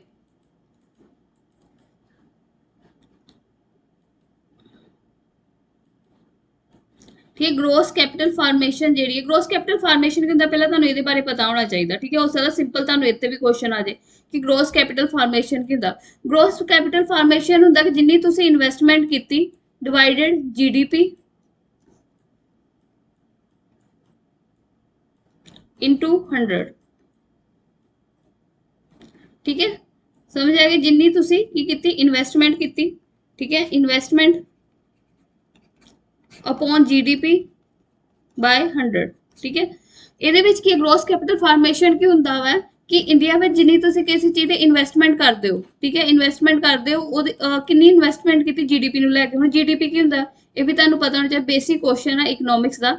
ਜੀਡੀਪੀ ਹੁੰਦਾ ਵਾ, ਜੀਡੀਪੀ ਹੁੰਦਾ ਕਿ ਜਿੰਨਾ ਵੀ 1 ਸਾਲ ਦੇ ਅੰਦਰ ਗੁੱਡਸ ਐਂਡ ਸਰਵਿਸਿਜ਼ ਪ੍ਰੋਡਿਊਸਡ ਹੋਈਆਂ, ਠੀਕ ਹੈ, ਵਿਦਿਨ ਅ ਫਾਈਨੈਂਸ਼ੀਅਲ ਈਅਰ, 1 ਸਾਲ ਦੇ ਅੰਦਰ ਅੰਦਰ, ਉਹਨੂੰ ਕੀ ਕਵਾਂਗੇ ਜੀਡੀਪੀ ਕਵਾਂਗੇ। ਜਿੱਦਾਂ ਮੰਨ ਲਓ ਫॉर एग्जांपल ਮੈਂ ਕਹਿੰਦੀ ਹਾਂ ਕਿ 10 ਬ੍ਰੈਡ ਬਣੇ, ਠੀਕ ਹੈ, ਬ੍ਰਾਊਨ ਕੋਈ ਵੀ ਕੰਪਨੀ ਦੇ ਬ੍ਰੈਡ ਲੈ ਲਓ। ਹੁਣ 10 ਚੋਂ 5 ਬ੍ਰੈਡ ਵਿਕੇ 1 ਸਾਲ ਦੇ ਅੰਦਰ, ਤੇ ਉਹ 5 ਬ੍ਰੈਡਾਂ ਦੀ ਜੀਡੀਪੀ ਕਿੰਨੀ ਜਾਊਗੀ ਕਿਉਂਕਿ ਉਹਦੀ ਵੈਲਿਊ ਕਿੰਨੀ ਰਹੀ, ਠੀਕ ਹੈ। ਬਾਕੀ 5 ਬ੍ਰੈਡ ਜੋ ਬ੍ਰੈਡ ਦੇ ਪੈਕੇਟ ਬਚੇ ਉਹ ਨਹੀਂ ਵਿਕੇ, ਉਹ ਅਗਲੇ ਸਾਲ ਵਿਕੇ, ਉਹ ਚ ਕਿੰਨੇ ਜਾਣਗੇ। हाँ, जीडीपी एक चीज का ध्यान रखना कि सैकेंड हैंड चीजा नहीं गिनिया जांदियां। जो चीज बिल्कुल नवी होवे, जिवें लैपटॉप है नवा विकिया उस साल ते ਉਹ जीडीपी ਵਿੱਚ चल जाएगा। मान लो ਤੁਸੀਂ ਉਸ ਲੈਪਟਾਪ ਨੂੰ ਕਿਸੇ ਹੋਰ ਨੂੰ ਵੇਚਦੇ ਹੋ ਦੂਜੇ ਸਾਲ, ਉਹ ਨਹੀਂ ਗਿਣਿਆ ਜਾਏਗਾ, ਠੀਕ ਹੈ। जीडीपी ਦੀ ਫੁੱਲ ਸਿੰਪਲ ਕੀ ਹੈ, final goods and services produced within a year within a country, ठीक है। एक कंट्री ਵਿੱਚ ਇੱਕ ਸਾਲ ਦੇ ਅੰਦਰ ਜੋ ਵੀ ਬਣਿਆ ਜੋ ਵੀ ਵਿਕਿਆ ਉਹਨੂੰ ਕਹਿੰਦੇ ਜੀਡੀਪੀ ਕਹਿੰਦੇ ਆ, ਠੀਕ ਹੈ। ਤੇ ਗ੍ਰੋਸ ਕੈਪੀਟਲ ਫਾਰਮੇਸ਼ਨ ਕੀ ਹੁੰਦਾ, ਜਿੰਨੀ ਇਨਵੈਸਟਮੈਂਟ ਕੀਤੀ ਅਪੋਨ ਜੀਡੀਪੀ ਇਨਟੂ 100, ਠੀਕ ਹੈ। ਤੇ ਕੁਐਸਚਨ ਕੀ ਕਹਿ ਰਿਹਾ, ਕੁਐਸਚਨ ਧਿਆਨ ਨਾਲ, ਕੁਐਸਚਨ ਕਹਿ ਰਿਹਾ ਕਿ ਗ੍ਰੋਸ ਕੈਪੀਟਲ ਫਾਰਮੇਸ਼ਨ ਜਿਹੜੀ ਹੈ Indian agriculture is as much higher than the agriculture subsidy। ਇਹ ਕਹਿੰਦੇ ਆ ਕਿ ਜਿਹੜੇ ਐਗਰੀਕਲਚਰ ਦੇ ਉੱਤੇ ਜਿੰਨੀ ਇਨਵੈਸਟਮੈਂਟ ਕਰਕੇ, ਖੇਤੀਬਾੜੀ ਤੇ ਇਨਵੈਸਟਮੈਂਟ ਕਰਕੇ ਜਿੰਨਾ ਪੈਸਾ ਕਲੈਕਟ ਹੋਇਆ, ਠੀਕ ਹੈ, ਉਹਦੀ ਜਿਹੜੀ ਪਰਸੈਂਟੇਜ ਹੈ ਉਹ ਐਗਰੀਕਲਚਰ ਸਬਸਿਡੀ ਨਾਲੋਂ ਜ਼ਿਆਦਾ, ਠੀਕ ਹੈ। ਸਟੇਟਮੈਂਟ ਗਲਤ ਹੈ। ਇੰਡੀਆ ਦੇ ਵਿੱਚ ਐਗਰੀਕਲਚਰ ਤੋਂ ਜੋ ਚੀਜ਼ ਪ੍ਰੋਡਿਊਸਡ ਹੁੰਦੀ ਹੈ, ਠੀਕ ਹੈ, ਐਗਰੀਕਲਚਰ ਭਾਵੇਂ ਉਹ ਕਣਕ ਹੈ, ਚਾਵਲ ਹੈ, ਠੀਕ ਹੈ, ਕੋਈ ਵੀ ਸਬਜ਼ੀਆਂ ਹੈ, ਹਾਰਟੀਕਲਚਰ ਹੈ, ਉਹ ਜਿੰਨਾ ਵੀ ਪ੍ਰੋਡਿਊਸਡ ਹੁੰਦੇ ਆ ਉਹਦੀ ਵੈਲਿਊ ਜਿਹੜਾ ਪੈਸਾ ਉਹ ਜ਼ਿਆਦਾ ਆਉਂਦਾ। ਗਲਤ ਹੈ, ਐਗਰੀਕਲਚਰ ਸਬਸਿਡੀ ਤੇ ਜ਼ਿਆਦਾ ਪੈਸਾ ਲੱਗ ਰਿਹਾ ਵਾ, ਠੀਕ ਹੈ। ਸਿੰਪਲ ਲੈਂਗੁਏਜ ਵਿੱਚ ਕਹਾਂ ਕਿ ਜਿੰਨਾ ਐਗਰੀਕਲਚਰ ਤੋਂ ਪੈਦਾਵਾਰ ਹੋ ਰਹੀ ਹੈ ਉਹ ਤੋਂ ਜ਼ਿਆਦਾ ਪੈਸਾ ਸਰਕਾਰ ਦਾ ਸਬਸਿਡੀਆਂ ਵਿੱਚ ਲੱਗ ਰਿਹਾ। ਸਮਝ ਆ ਗਿਆ, ਇਹ ਕਹਿਣਾ ਚਾਹੁੰਦਾ ਸਿੰਪਲ ਲੈਂਗੁਏਜ ਵਿੱਚ। Gross capital formation in Indian agriculture is much higher than agriculture subsidy. ਇਹ ਕਹਿੰਦੇ ਆ ਕਿ ਐਗਰੀਕਲਚਰ ਦੀ ਪੈਦਾਵਾਰ ਸਬਸਿਡੀਆਂ ਨਾਲੋਂ ਜ਼ਿਆਦਾ, ਜਿਹੜੀ ਸਬਸਿਡੀਆਂ ਦਿੱਤੀਆਂ ਜਾਂਦੀਆਂ ਐਗਰੀਕਲਚਰ ਸਬਸਿਡੀ ਕਿਹੜੀਆਂ ਹੁੰਦੀਆਂ, ਜਿਵੇਂ ਐਮਐਸਪੀ ਹੋ ਗਿਆ, ਮੁਫਤ ਬਿਜਲੀ ਹੋ ਗਿਆ, ਠੀਕ ਹੈ, ਹੋਰ ਵੀ ਜਿਹੜੇ ਇਰੀਗੇਸ਼ਨ ਉਹਨਾਂ ਨੂੰ ਸਿੰਚਾਈ ਮੁਫਤ ਦੇ ਦੇਣੀ, ਠੀਕ ਹੈ, ਜਾਂ ਫਿਰ ਹੋਰ ਵੀ ਜਿਹੜੀ ਸੁਵਿਧਾ ਉਹਨਾਂ ਨੂੰ ਮੁਫਤ ਵਿੱਚ ਦੇ ਦੇਣੀ ਆ, ਓਕੇ। ਬਟ ਜਿਹੜੀ ਸਰਕਾਰ ਦਾ ਜਿਹੜਾ ਪੈਸਾ ਵਾ ਇੰਨੀ ਪੈਦਾਵਾਰ ਤੇ ਨਹੀਂ ਜਿੰਨਾ ਸਬਸਿਡੀ ਤੇ ਲੱਗ ਰਿਹਾ, ਇਸ ਕਰਕੇ ਪਹਿਲੀ ਸਟੇਟਮੈਂਟ ਗਲਤ ਹੈ। दूसरी है more than 90% of GCF, GCF मतलब gross capital formation done by the government. दूसरी स्टेटमेंट ये कहना चाहती है कि ਜਿਹੜਾ 90% 90% ਜਿਹੜਾ जीसीएफ ਆਉਂਦਿਆ ਵਾ ਸਰਕਾਰ ਨੂੰ, ਠੀਕ ਹੈ, ਉਹ ਪਬਲਿਕ ਸੈਕਟਰ ਤੋਂ ਆਉਂਦੇ ਆ, ਬਾਈ ਗਵਰਨਮੈਂਟ। ਬਾਈ ਗਵਰਨਮੈਂਟ ਦਾ ਮਤਲਬ ਪਬਲਿਕ ਸੈਕਟਰ ਤੋਂ ਆਉਂਦੇ ਆ, ਠੀਕ ਹੈ। ਇਹ ਸਟੇਟਮੈਂਟ ਵੀ ਗਲਤ ਹੈ। ਪ੍ਰਾਈਵੇਟ ਸੈਕਟਰ ਤੋਂ ਜ਼ਿਆਦਾ ਮਤਲਬ ਪੈਸਾ ਆਉਂਦੇ ਆ, ਠੀਕ ਹੈ, ਪ੍ਰਾਈਵੇਟ ਸੈਕਟਰ ਜ਼ਿਆਦਾ ਇਨਵੈਸਟਮੈਂਟ ਕਰ ਰਹੀ ਹੈ, ਓਕੇ। ਇਸ ਕਰਕੇ ਇਹ ਵੀ ਸਟੇਟਮੈਂਟ ਕੀ ਹੋ ਗਈ, ਗਲਤ ਹੋ ਗਈ। ਤੇ ਇਹਦਾ ਆਨਸਰ ਕੀ ਹੋ ਗਿਆ, ਉਹਨੇ ਪੁੱਛਿਆ ਕਰੈਕਟ ਦੱਸੋ, ਤੇ ਦੋਨੋਂ ਸਹੀ ਨਹੀਂ ਹੈ। ਇਹਦਾ ਆਨਸਰ ਹੈ ਨਾਈਦਰ 1 ਨਾਈਦਰ 2। ਫਿਰ ਵੀ ਤੁਹਾਨੂੰ ਕੋਈ ਡਾਊਟ ਰਹਿੰਦਾ ਇਕਨੋਮਿਕਸ ਦੇ ਕਿਸੇ ਵੀ ਮਤਲਬ ਟੌਪਿਕ ਤੇ ਕਨਸੈਪਟ ਸਮਝ ਨਹੀਂ ਆਉਂਦਾ, ਤੁਸੀਂ ਕਮੈਂਟ ਸੈਕਸ਼ਨ 'ਚ ਲਿਖ ਕੇ ਦੱਸ ਸਕਦੇ ਹੋ, ਮੈਂ ਤੁਹਾਨੂੰ ਉਸ ਟੌਪਿਕ ਨੂੰ ਸਮਝਾ ਦਾਂਗੀ, ਓਕੇ। ਨੈਕਸਟ ਹੈ ਕਿ ਵਿੱਚੋਂ ਦੀ ਫੋਲੋਇੰਗ ਏਜੰਸੀ ਜਿਹੜੀ ਹੈ ਪਬਲਿਸ਼ ਕਰਦੀ ਹੈ digital payment index. Digital payment index ਕਿਹਦੇ ਦੁਆਰਾ ਲਾਂਚ ਕੀਤਾ ਜਾਂਦਾ, ਠੀਕ ਹੈ। ਹੁਣ ਜਿੱਦਾਂ ਮੈਂ ਤੁਹਾਨੂੰ ਕਿਹਾ ਕਿ ਮੈਂ ਰਿਪੋਰਟਸ ਜਿੰਨੇ ਵੀ ਰਿਪੋਰਟਸ ਹੈ, ਠੀਕ ਹੈ, ਜਾਂ ਫਿਰ ਜਿੱਦਾਂ ਕੋਈ ਰਿਪੋਰਟ ਪਬਲਿਸ਼ ਕੀਤੀ ਹੈ, ਇੰਡੈਕਸ ਵਗੈਰਾ ਨਿਊਜ਼ ਵਿੱਚ ਰਹਿੰਦੇ ਆ, ਤੇ ਉਹਦੇ ਬਾਰੇ ਵੀ ਦੱਸਾਂਗੀ, ਠੀਕ ਹੈ, ਅਲੱਗ ਤੋਂ। ਤੇ ਇਸ ਕੁਐਸਚਨ ਵਿੱਚ ਇਹ ਕਰਾਂਗੇ ਡਿਜੀਟਲ ਪੇਮੈਂਟ ਇੰਡੈਕਸ ਕਿਹਦੇ ਦੁਆਰਾ ਲਾਂਚ ਕੀਤਾ ਗਿਆ ਵਾ। ਇਹਨਾਂ ਨੇ ਕਿਹਾ National Payment Corporation of India, Reserve Bank of India ਦੁਆਰਾ, ਮਿਨਿਸਟਰੀ ਆਫ ਫਾਈਨਾਂਸ ਦਾ, ਇੰਡੀਅਨ ਬੈਂਕ ਐਸੋਸੀਏਸ਼ਨ ਦੁਆਰਾ, ਠੀਕ ਹੈ। ਤੇ ਇਹ ਕੀਤਾ ਗਿਆ ਰਿਜ਼ਰਵ ਬੈਂਕ ਆਫ ਇੰਡੀਆ, ਠੀਕ ਹੈ। ਰਿਜ਼ਰਵ ਬੈਂਕ ਆਫ ਇੰਡੀਆ ਜਿਹੜਾ ਵਾ ਇੱਕ ਸੈਮੀ ਐਨੂਅਲ, ਠੀਕ ਹੈ। ਇਹ ਵੀ ਤੁਹਾਨੂੰ ਪੁੱਛ ਸਕਦੇ ਕਿ ਡਿਜੀਟਲ ਪੇਮੈਂਟ ਇੰਡੈਕਸ ਜਿਹੜਾ ਵਾ ਉਹ ਹਰ ਸਾਲ ਲਾਂਚ ਹੁੰਦਾ ਜਾਂ 2 ਸਾਲਾਂ ਬਾਅਦ ਹੁੰਦਾ। ਬਾਈਨਲੀ ਮਤਲਬ ਕਿ 2 ਸਾਲ ਬਾਅਦ, ਐਨੂਅਲੀ ਮਤਲਬ 1 ਸਾਲ ਬਾਅਦ, ਠੀਕ ਹੈ। ਇਹ ਲਾਂਚ ਹੁੰਦਾ ਸੈਮੀ ਐਨੂਅਲੀ। ਸੈਮੀ ਐਨੂਅਲੀ ਦਾ ਮਤਲਬ ਕਿ ਸਾਲ ਵਿੱਚ 2 ਵਾਰੀ ਇਹਦੀ ਰਿਪੋਰਟ ਆਉਂਦੀ, ਇੱਕ ਵਾਰੀ ਇਹਦੀ ਮਾਰਚ ਵਿੱਚ ਆਉਂਦੀ ਹੈ, ਇੱਕ ਵਾਰੀ ਸਤੰਬਰ ਵਿੱਚ ਆਉਂਦੀ, ਠੀਕ ਹੈ। ਸੈਮੀ ਐਨੂਅਲ ਦਾ ਮਤਲਬ ਹੁੰਦਾ ਵਾ ਕਿ ਸਾਲ ਵਿੱਚ 2 ਵਾਰੀ ਦੀ ਰਿਪੋਰਟ ਆਣੀ, ਠੀਕ ਹੈ, ਮਾਰਚ ਤੇ ਸਤੰਬਰ ਵਿੱਚ, ਓਕੇ। ਇਹਦੇ ਵਿੱਚ ਕੀ ਹੈ ਕਿ ਆਰਬੀਆਈ ਚੈੱਕ ਕਰਦੀ ਹੈ ਕਿ ਡਿਜੀਟਲ ਪੇਮੈਂਟ ਦੀ ਪਰਫਾਰਮੈਂਸ ਕਿੱਦਾਂ ਦੀ ਰਹੀ, ਠੀਕ ਹੈ। ਤੇ ਇਸ ਰਿਪੋਰਟ ਵਿੱਚ ਦੱਸਿਆ ਗਿਆ ਕਿ ਡਿਜੀਟਲ ਪੇਮੈਂਟ ਦੀ ਪਰਫਾਰਮੈਂਸ ਜਿਹੜੀ ਉਹ ਵਧੀ ਹੈ, ਇਨਕਰੀਜ਼ ਹੋਈ ਹੈ, ओके ਇਹਦੇ ਵਿੱਚ ਕਈ ਅਲੱਗ-ਅਲੱਗ ਇੰਡੀਕੇਟਰ ਲੈਂਦਾ ਵਾ ਕਿ ਸਪਲਾਈ ਸਾਈਡ ਕਿੱਦਾਂ ਦੀ ਰਹੀ ਹੈ, ਡਿਮਾਂਡ ਸਾਈਡ ਕਿੱਦਾਂ ਦੀ ਰਹੀ ਹੈ, ਕੰਜ਼ਿਊਮਰ ਦਾ ਪਰਫਾਰਮੈਂਸ ਕਿੱਦਾਂ ਰਿਹਾ, ਐਕਸਪੀਰੀਅੰਸ ਕਿੱਦਾਂ ਦਾ ਰਿਹਾ, ਉਹ ਸਾਰਾ ਇਹਦੇ ਵਿੱਚ ਕਾਊਂਟ ਹੁੰਦਾ। ਠੀਕ ਹੈ। ਤੇ ਆਰਬੀਆਈ ਬਾਰੇ ਵੀ ਤੁਹਾਨੂੰ ਪਤਾ reserve Bank of India central bank ਹੈ ਇੰਡੀਆ ਦਾ। ਠੀਕ ਹੈ। 1 ਅਪ੍ਰੈਲ 1935 ਚ ਬਣਿਆ ਸੀ। ਇਹਦਾ ਹੈੱਡਕੁਆਰਟਰ ਕਿੱਥੇ ਹੈ? ਮੁੰਬਈ ਵਿੱਚ ਹੈ। ਗਵਰਨਰ ਕੌਣ ਹੈ? ਠੀਕ ਹੈ, ਸ਼ਕਤੀਕਾਂਤ ਦਾਸ। ਓਕੇ। ਤੇ ਯਾਦ ਰੱਖਣਾ ਡਿजिटल पेमेंट इंडेक्स इंपॉर्टेंट है, किहदे द्वारा? रिजर्व बैंक ऑफ इंडिया द्वारा लॉन्च होया। Okay. Next, bank investment company in India. ठीक है। बैंक इन्वेस्टमेंट कंपनी जिहड़ी है, ठीक है, मतलब उन्होंने क्वेश्चन पूछा कि बेनिफिट की है बैंक इन्वेस्टमेंट कंपनी के, बेनिफिट की है। ठीक है। बैंक इन्वेस्टमेंट कंपनी जिहड़ी सी ये किहदे द्वारा लॉन्च की गई सी? ठीक है, ये आरबीआई द्वारा लॉन्च की गई सी। केड़ी कमेटी दी रिकमेंडेशन थी? ठीक है, ये केड़ी कमेटी ने कहा सी कि बैंक इन्वेस्टमेंट कंपनी होनी चाहिए? पीजे नायक, पीजे नायक। ठीक है, ये भी नाम तुहानूं याद होना चाहिए, पीजे नायक कमेटी। ठीक है, क्वेश्चन इदा भी आ सकता है पीजे नायक कमेटी किहदे नाल रिलेटेड है। ठीक है। बैंक इन्वेस्टमेंट कंपनी की करदी है? जिवें की हुंदा वा कि बैंकां च जिहड़ा स्कैम हुंदा वा, बैंक जदों डुबदे है जां बैंक बुरी हालत में चल जाते, ਉਹਦਾ मेन कारण ਹੁੰਦਾ बोर्ड मैनेजमेंट। ठीक है, कि बोर्ड ਦੇ ਜਿਹੜੇ ਮੈਂਬਰ ਹੈ ਅਗਰ ਉਹੀ ਸਹੀ ਤਰੀਕੇ ਨਾਲ ਡਿਸੀਜਨ ਨਹੀਂ ਲੈਂਦੇ, ਸਹੀ ਤਰੀਕੇ ਨਾਲ ਕੰਮ ਨਹੀਂ ਕਰ ਰਹੇ, ਤੇ ਫਿਰ ਕੀ ਹੈ ਕਿ ਉਹਦੇ ਨਾਲ ਉਹਦਾ ਅਸਰ ਕੀ ਹੈ ਬੈਂਕਾਂ ਤੇ ਵੀ ਹੋਏਗਾ। ਠੀਕ ਹੈ। ਤੇ ਬੈਂਕ ਮੈਨੇਜਮੈਂਟ ਕੀ ਕਰਦਾ ਵਾ ਕਿ ਇਹ ਹੈਡ ਚ ਹੁੰਦਾ, ਅਪਾਇੰਟ ਦੀ ਹੈਡ। ਠੀਕ ਹੈ। ਬੈਂਕ ਇਨਵੈਸਟਮੈਂਟ ਕੰਪਨੀ ਦਾ ਕੀ ਕੰਮ ਹੁੰਦਾ? ਹੈਡ ਅਪਾਇੰਟ ਕਰਨਾ। ਓਕੇ। ਤੇ ਹੈਡ ਅਪਾਇੰਟ ਕਰਦਾ ਵਾ। ਅਗਰ ਬੈਂਕਾਂ ਨੂੰ ਕੈਪੀਟਲ ਦੀ ਜ਼ਰੂਰਤ ਹੈ, ਕੈਪੀਟਲ ਮਤਲਬ ਪੈਸੇ ਦੀ ਜ਼ਰੂਰਤ ਹੈ, ਤੇ ਇਹ ਵੀ ਉਹ ਵੀ without government support, without government support, ਬਿਨਾਂ ਗਵਰਨਮੈਂਟ ਦੇ ਸਪੋਰਟ ਦੀ ਕੋਸ਼ਿਸ਼ ਕਰਦਾ ਕਿ ਬੈਂਕਾਂ ਨੂੰ ਅਗਰ ਕੈਪੀਟਲ ਚਾਹੀਦੀ ਉਹ ਵੀ ਮਿਲੇ। ਠੀਕ ਹੈ। ਕਿੱਦਾਂ ਮਤਲਬ ਕੈਪੀਟਲ ਮਤਲਬ ਪੈਸਾ ਵਧਾਇਆ ਜਾ ਸਕਦਾ ਉੱਤੇ ਜ਼ੋਰ ਦਿੰਦਾ ਵਾ। ਠੀਕ ਹੈ। ਤੇ ਗਵਰਨਮੈਂਟ ਨੂੰ ਇਹਨਾਂ ਕੀ ਹੈ ਕਿ ਅਗਰ ਪਬਲਿਕ ਸੈਕਟਰ ਬੈਂਕ ਵਧੀਆ ਕੰਮ ਕਰਨਗੇ ਤੇ ਗਵਰਨਮੈਂਟ ਨੂੰ ਵੀ ਸਪੋਰਟ ਮਿਲੇਗਾ। ਓਕੇ। ਇਹਦਾ ਕੀ ਜਿਹੜੀ ਮੈਨੇਜਮੈਂਟ ਆ ਉਹ ਵਧੀਆ ਕਰਦਾ ਵਾ। ਇਹਦੇ ਨਾਲ ਕੀ ਹੋਊਗਾ? ਐਨਪੀਏ ਵੀ ਘਟੇਗਾ, ਨੋਨ ਪਰਫਾਰਮਿੰਗ ਐਸੈਟ ਵੀ ਘਟੇਗਾ, ਕਿਉਂਕਿ ਜਿਹੜਾ ਬੈਂਕ ਇਨਵੈਸਟਮੈਂਟ ਕੰਪਨੀ ਹੈ ਜਦੋਂ ਇਹ ਬੋਰਡ ਮੈਂਬਰ ਚੁਣੇਗੀ ਮਤਲਬ ਉਹਦੀ ਕੈਪੀਟਲ ਜੋ ਲੋੜ ਹੈ ਉਹਦੀ ਪੂਰੀ ਕਰੇਗੀ। ਠੀਕ ਹੈ। ਪ੍ਰੋਫੈਸ਼ਨਲ ਤਰੀਕੇ ਨਾਲ ਕੰਮ ਕਰਦੀ ਹੈ, ਤੇ ਇਸ ਕਰਕੇ ਇਹਨਾਂ ਕੀ ਹੈ ਕਿ ਮਤਲਬ ਕਿ ਇਹਦਾ ਕੀ ਫਾਇਦਾ ਹੀ ਹੈ। ਓਕੇ। ਹੁਣ ਆਪਸ਼ਨ 'ਚ ਚੱਲ ਜਾਂਦੇ ਆ ਬੈਂਕ ਇਨਵੈਸਟਮੈਂਟ ਕੰਪਨੀ ਦੇ ਰਿਲੇਟਡ ਕੀ ਕਹਿੰਦੇ ਆ ਵਾ ਕਿ ਬੈਂਕ ਇਨਵੈਸਟਮੈਂਟ ਕੰਪਨੀ। ਠੀਕ ਹੈ। ਇੱਕ ਕੁਐਸਚਨ ਹੋਰ, ਬੈਂਕ ਇਨਵੈਸਟਮੈਂਟ ਕੰਪਨੀ ਆਈ ਕਦੋਂ ਸੀ? 2014 ਵਿੱਚ। ਠੀਕ ਹੈ। 2014 ਵਿੱਚ ਆਰਬੀਆਈ ਦੁਆਰਾ ਪੀਜੇ ਨਾਇਕ ਕਮੇਟੀ ਦੀ ਰਿਕਮੈਂਡੇਸ਼ਨ ਮਤਲਬ ਸਲਾਹ ਤੇ ਬਣੀ ਸੀ। ਠੀਕ ਹੈ। ਇਹਦਾ ਕੰਮ ਹੈ ਗਵਰਨੈਂਸ ਕਰਨਾ ਕਿਹਦੀ? ਬੋਰਡ ਦੀ, ਬੋਰਡ ਮੈਨੇਜਮੈਂਟ ਦੀ। ਠੀਕ ਹੈ। ਪਹਿਲਾ ਕੁਐਸਚਨ ਹੈ ਇਨਹੈਂਸ ਗਵਰਨਮੈਂਟ ਕੰਟਰੋਲ ਓਵਰ ਦੀ ਪਬਲਿਕ ਸੈਕਟਰ ਬੈਂਕ। ਠੀਕ ਹੈ। ਇਹ ਸਟੇਟਮੈਂਟ ਬਿਲਕੁਲ ਗਲਤ ਹੈ, ਕਿਉਂਕਿ ਇਹਦੇ ਵਿੱਚ ਕੀ ਕਿਹਾ ਕਿ ਬੈਂਕ ਇਨਵੈਸਟਮੈਂਟ ਕੰਪਨੀ ਜਿਹੜੀ ਵਿਦਆਊਟ ਗਵਰਨਮੈਂਟ ਸਪੋਰਟ ਦੇ ਬੋਰਡ ਕਿੱਦਾਂ ਦਾ, ਬੋਰਡ ਮੈਨੇਜਮੈਂਟ ਦੇ ਮੈਂਬਰ ਕਿੱਦਾਂ ਦੇ ਹੋਣੇ ਚਾਹੀਦੇ, ਕਿੱਦਾਂ ਦੇ ਮੈਂਬਰ ਅਪਾਇੰਟ ਕਰਨੇ, ਇਹ ਸੋਚਦਾ ਹੈ। ਠੀਕ ਹੈ। ਇਹਦੇ ਵਿੱਚ ਗਵਰਨਮੈਂਟ ਦਾ ਇੰਟਰਫੇਰੈਂਸ ਨਹੀਂ ਹੁੰਦਾ। ਠੀਕ ਹੈ। ਇਸ ਕਰਕੇ ਪਹਿਲੀ ਸਟੇਟਮੈਂਟ ਕੀ ਗਲਤ ਹੈ ਕਿ ਗਵਰਨਮੈਂਟ ਕੰਟਰੋਲ ਵੱਧ ਜਾਂਦਾ ਇਹਦੇ ਅੰਡਰ ਪਬਲਿਕ ਸੈਕਟਰ ਬੈਂਕ ਵਿੱਚ, ਇਦਾਂ ਦਾ ਕੁਛ ਨਹੀਂ ਹੈ। ਠੀਕ ਹੈ। ਇਹ ਬੋਰਡ ਜਿਹੜੇ ਬੋਰਡ ਮੈਂਬਰ ਹੈ ਉਹਨਾਂ 'ਚ ਸੁਧਾਰ ਕਰਦੇ ਆ। ਠੀਕ ਹੈ। दूसरा option ensure professional management of public sector. ठीक है। ये स्टेटमेंट सही है। ठीक है। प्रोफेशनल मैनेजमेंट ही करते जो बोर्ड के मैंबर चेक करना कि उन्होंने अपॉइंटमेंट कितना करनी। ठीक है। सही काम करन दे कि नहीं, कितना कैपिटल बनाने, तो प्रोफेशनलिज्म आता है ये।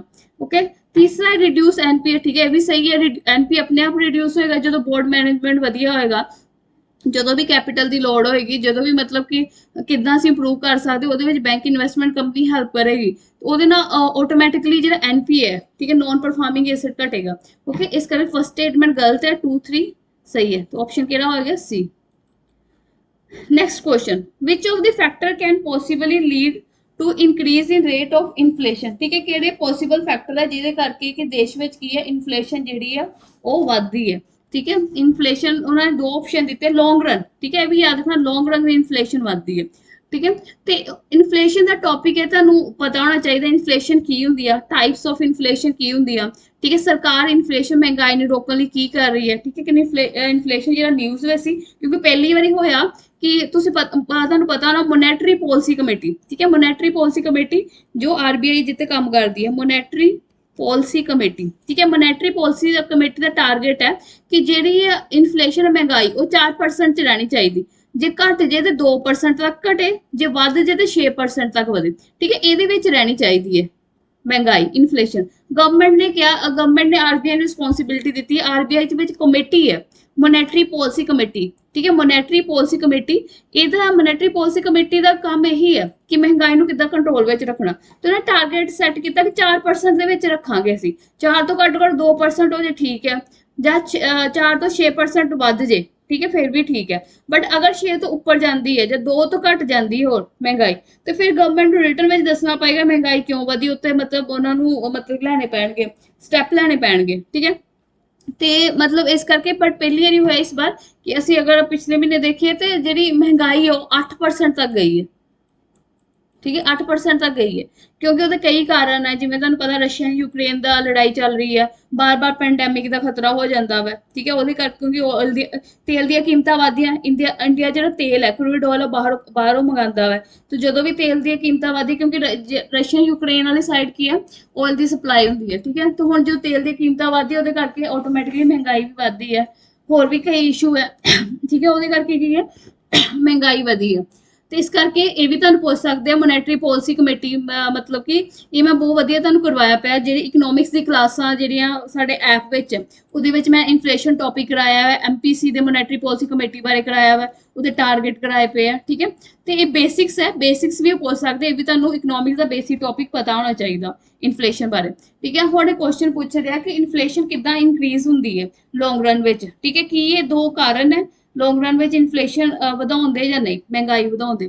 ਐਕਸਪੈਂਸ਼ਨਰੀ ਮੋਨੈਟਰੀ ਪਾਲਿਸੀ, ਐਕਸਪੈਂਸ਼ਨਰੀ ਮੋਨੈਟਰੀ ਪਾਲਿਸੀ ਹੁੰਦਾ ਹੈ ਕਿ ਸਰਕਾਰ ਜਦੋਂ ਮਤਲਬ ਪੈਸੇ ਦੀ ਸਪਲਾਈ ਵਧਾ ਦੇ, ਕਿੱਦਾਂ ਕਿ ਜ਼ਿਆਦਾ ਇਨਫਰਾਸਟ੍ਰਕਚਰ ਸ਼ੁਰੂ ਕਰਦੇ, ਕੋਈ ਬਿਲਡਿੰਗ ਸ਼ੁਰੂ ਕਰਤੀ, ਕੋਈ ਸੜਕ ਸ਼ੁਰੂ ਕਰਤੀ, ਠੀਕ ਹੈ, ਤੇ ਉਹਦੇ ਨਾਲ ਸਰਕਾਰ ਨੇ ਪੈਸਾ ਮਤਲਬ ਇੱਕ ਹੁੰਦਾ ਪੈਸੇ ਨੂੰ, ਜਦੋਂ ਮਹਿੰਗਾਈ ਹੁੰਦੀ ਹੈ ਤੇ ਅਸੀਂ ਪੈਸੇ ਨੂੰ ਕੰਟਰੋਲ ਕਰਕੇ ਚੱਲਦੇ ਆ, ਜਦੋਂ ਸਾਨੂੰ ਲੱਗਦਾ ਕਿ ਸਾਡੇ ਕੋਲ ਬਹੁਤ ਪੈਸਾ ਹੈ ਤੇ ਖੁੱਲਾ ਵਰਤਦੇ ਆ, ਤੇ ਉਹੀ ਹੁੰਦਾ ਜਦੋਂ ਸਰਕਾਰ ਪੈਸੇ ਨੂੰ ਖੁੱਲਾ ਵਰਤਦੀ ਉਹਦੇ ਨਾਲ ਕੀ ਹੈ ਕਿ ਲੋਕਾਂ ਕੋਲ ਪੈਸਾ ਹੁੰਦਾ ਵਾ, ਇੰਪਲੋਇਮੈਂਟ ਵੱਧਦੀ, ਪੈਸਾ ਹੁੰਦਾ, ਜੋ ਜ਼ਿਆਦਾ ਪੈਸਾ ਹੁੰਦਾ ਵਾ ਕੰਪਨੀਆਂ ਕੋਲ ਵੀ ਪੈਸਾ ਜ਼ਿਆਦਾ ਹੁੰਦਾ, ਤੇ ਕੰਪਨੀਆਂ ਕੀ ਕਰਦੀਆਂ ਵਾ ਕਿ ਜ਼ਿਆਦਾ ਲੋਨਸ ਲੈਂਦੀਆਂ ਵਾ, ਤੇ ਜਦੋਂ ਬੈਂਕ ਬਾਅਦ ਚ ਫਿਰ ਇੱਕਦਮ ਰਿਸੈਸ਼ਨ ਆਉਂਦਾ, ਕੋਈ ਦਿੱਕਤ ਆਉਂਦੀ ਤੇ ਬੈਂਕ ਉਹ ਲੋਨ ਪੂਰੇ ਨਹੀਂ ਕਰ ਪਾਉਂਦੇ, ਤੇ ਉਹਦੇ ਕਰਕੇ ਕੀ ਸਰਕਾਰ ਨੂੰ ਟੈਕਸ ਲਾਣੇ ਪੈਂਦੇ ਆ ਸਿਚੁਏਸ਼ਨ ਨੂੰ ਸੰਭਾਲਣ ਦੀ, ਮਤਲਬ ਸਟੇਬਿਲਿਟੀ ਬਣਾਈ ਰੱਖਣ ਲਈ, ਤੇ ਉਹਦੇ ਨਾਲ ਕੀ ਹੈ ਮਹਿੰਗਾਈ ਵੱਧਦੀ ਹੈ, ਕਿਉਂਕਿ ਲੋਕਾਂ ਕੋਲ ਪੈਸੇ ਹੋਣਗੇ, ਲੋਕਾਂ ਜਿਹੜੀ ਚੀਜ਼ ਮਾਰਕੀਟ ਵਿੱਚ ਮਤਲਬ 5 ਚੀਜ਼ਾਂ ਅਵੇਲੇਬਲ ਹੈ, ਬਟ ਤੁਹਾਡੇ ਕੋਲ ਪੈਸੇ ਇੰਨੇ ਹੈਗੇ ਤੁਸੀਂ ਕਹਿੰਦੇ 5 ਦੇ 5 ਮੈਂ ਖਰੀਦ ਲਾਂ, ਹੁਣ ਜੇ ਦੁਕਾਨ ਵਾਲੇ ਕੋਲ ਇੱਕ ਚੀਜ਼ ਬਚੀ ਹੋਊਗੀ ਤਾਂ ਉਹ ਦੁਕਾਨਦਾਰ ਆਟੋਮੈਟਿਕਲੀ ਉਹ ਚੀਜ਼ ਮਹਿੰਗੀ ਵੇਚੇਗਾ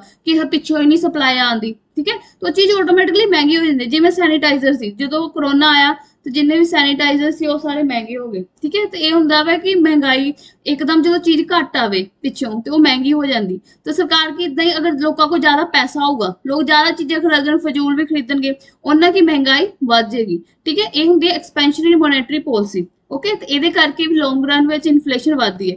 ਦੂਸਰਾ ਰੂਪੀ ਡੀਵੈਲੂਏਸ਼ਨ, ਰੂਪੀ ਡੀਵੈਲੂਏਸ਼ਨ ਜਦੋਂ ਰੁਪਏ ਦੀ ਕੀਮਤ ਡਾਲਰ ਦੇ ਕੰਪੈਰੀਜ਼ਨ ਘਟ ਜੇ, ਠੀਕ ਹੈ, ਰੁਪਏ ਦੀ ਕੀਮਤ ਜਿਹੜੀ ਡਾਲਰ ਦੇ ਕੰਪੈਰੀਜ਼ਨ ਵੱਧ ਜੇ, ਤੇ ਇਹਦੇ ਨਾਲ ਵੀ ਮਹਿੰਗਾਈ ਵੱਧਦੀ ਹੈ, ਕਿਉਂਕਿ ਜਦੋਂ ਰੁਪਏ ਦੀ ਕੀਮਤ ਘਟ ਜਾਂਦੀ ਹੈ ਡਾਲਰ ਦੇ ਕਾਰਨ, ਤੇ ਆਰਬੀਆਈ ਕੀ ਕਰਦੀ ਹੈ ਰੁਪਏ ਦੀ ਸਪਲਾਈ ਜਿਹੜੀ ਉਹ ਵਧਾ ਦਿੰਦੀ ਹੈ ਕਿ ਲੋਕੀ ਜ਼ਿਆਦਾ ਤੋਂ ਜ਼ਿਆਦਾ ਰੁਪਏ ਵਿੱਚ ਐਕਸਚੇਂਜ ਕਰਨ, ਉਹਦੇ ਚੱਕਰ ਵਿੱਚ ਵੀ ਜਦੋਂ ਲੋਕਾਂ ਕੋਲ ਪੈਸੇ ਹੁੰਦੇ ਤੇ ਮਹਿੰਗਾਈ ਵੱਧਦੀ ਹੈ ਲੌਂਗ ਰਨ ਵਿੱਚ, ਠੀਕ ਹੈ, ਇਸ ਕਰਕੇ ਦੋਨੋਂ ਆਪਸ਼ਨ ਕੀ ਨੇ ਸਹੀ ਨੇ, ਓਕੇ। ਇਦਾਂ ਦੀ ਚੀਜ਼ਾਂ ਤੁਹਾਨੂੰ ਤਾਂ ਸਮਝੇਗਾ ਤੁਸੀਂ ਇਨਫਲੇਸ਼ਨ ਬਾਰੇ ਪੜ੍ਹਿਆ ਵਾ, ਇਨਫਲੇਸ਼ਨ ਵਿੱਚ ਕਿੱਦਾਂ ਸਰਕਾਰ, ਉਹਦੇ ਵਿੱਚ ਮੈਂ ਤੁਹਾਨੂੰ ਦੱਸਿਆ ਹੈ ਕਿ ਇਨਫਲੇਸ਼ਨ ਜੇ ਵੱਧਦੀ ਹੈ ਤੇ ਉਹਨੂੰ ਕਿੱਦਾਂ ਕੰਟਰੋਲ ਕਰਨਾ, ਅਗਰ ਘਟ ਜਾਂਦੀ ਮਤਲਬ ਇਨਫਲੇਸ਼ਨ ਮਤਲਬ ਕੀ ਹੈ, ਇਨਫਲੇਸ਼ਨ ਮਹਿੰਗਾਈ ਹੋਣਾ ਕਿਸੇ ਵੀ ਕੰਟਰੀ ਵਿੱਚ ਵਧੀਆ, ਕਿਉਂਕਿ ਮੰਨ ਲਓ ਕਿ ਸਾਨੂੰ ਜੋ ਡਰ ਹੋਊਗਾ ਕਿ ਮਹਿੰਗਾਈ ਸਾਡੇ ਕੋਲ ਪੈਸੇ ਘੱਟ ਰਹਿ ਗਏ ਅਸੀਂ ਕਮਾਵਾਂਗੇ, ਠੀਕ ਹੈ, ਮਹਿੰਗਾਈ ਹੋਣੀ ਜ਼ਰੂਰੀ ਹੈ ਬਟ ਇੱਕ ਲਿਮਟ ਵਿੱਚ, ਪਰ ਮਹਿੰਗਾਈ ਬਿਲਕੁਲ ਹੀ ਘਟ ਜੇ ਉਹ ਵੀ ਮਤਲਬ ਉਹਨਾਂ ਕਿ ਲੋਕ ਸੁਸਤ ਹੋ ਜਾਣਗੇ, ਜਿਹਦਾ 2% ਹੈ 2% ਤੋਂ ਘੱਟ ਨਹੀਂ ਹੋਣੀ ਚਾਹੀਦੀ। ਹੁਣ ਕੋਈ ਮੋਬਾਈਲ ਫੋਨ ਹੈ ਉਹ ਕੱਲ ਨੂੰ 50,000 ਦਾ ਮਿਲਣ ਦਿਆ, ਅਗਲੇ ਦਿਨ ਉਹ 5,000 ਦਾ ਹੀ ਮਿਲ ਜੇ, ਕੰਪਨੀਆਂ ਨੂੰ ਨੁਕਸਾਨ ਹੈ, ਠੀਕ ਹੈ, ਇਸ ਕਰਕੇ ਇਨਫਲੇਸ਼ਨ ਇੱਕ ਲਿਮਟ ਵਿੱਚ ਰਹਿਣੀ ਚਾਹੀਦੀ ਹੈ।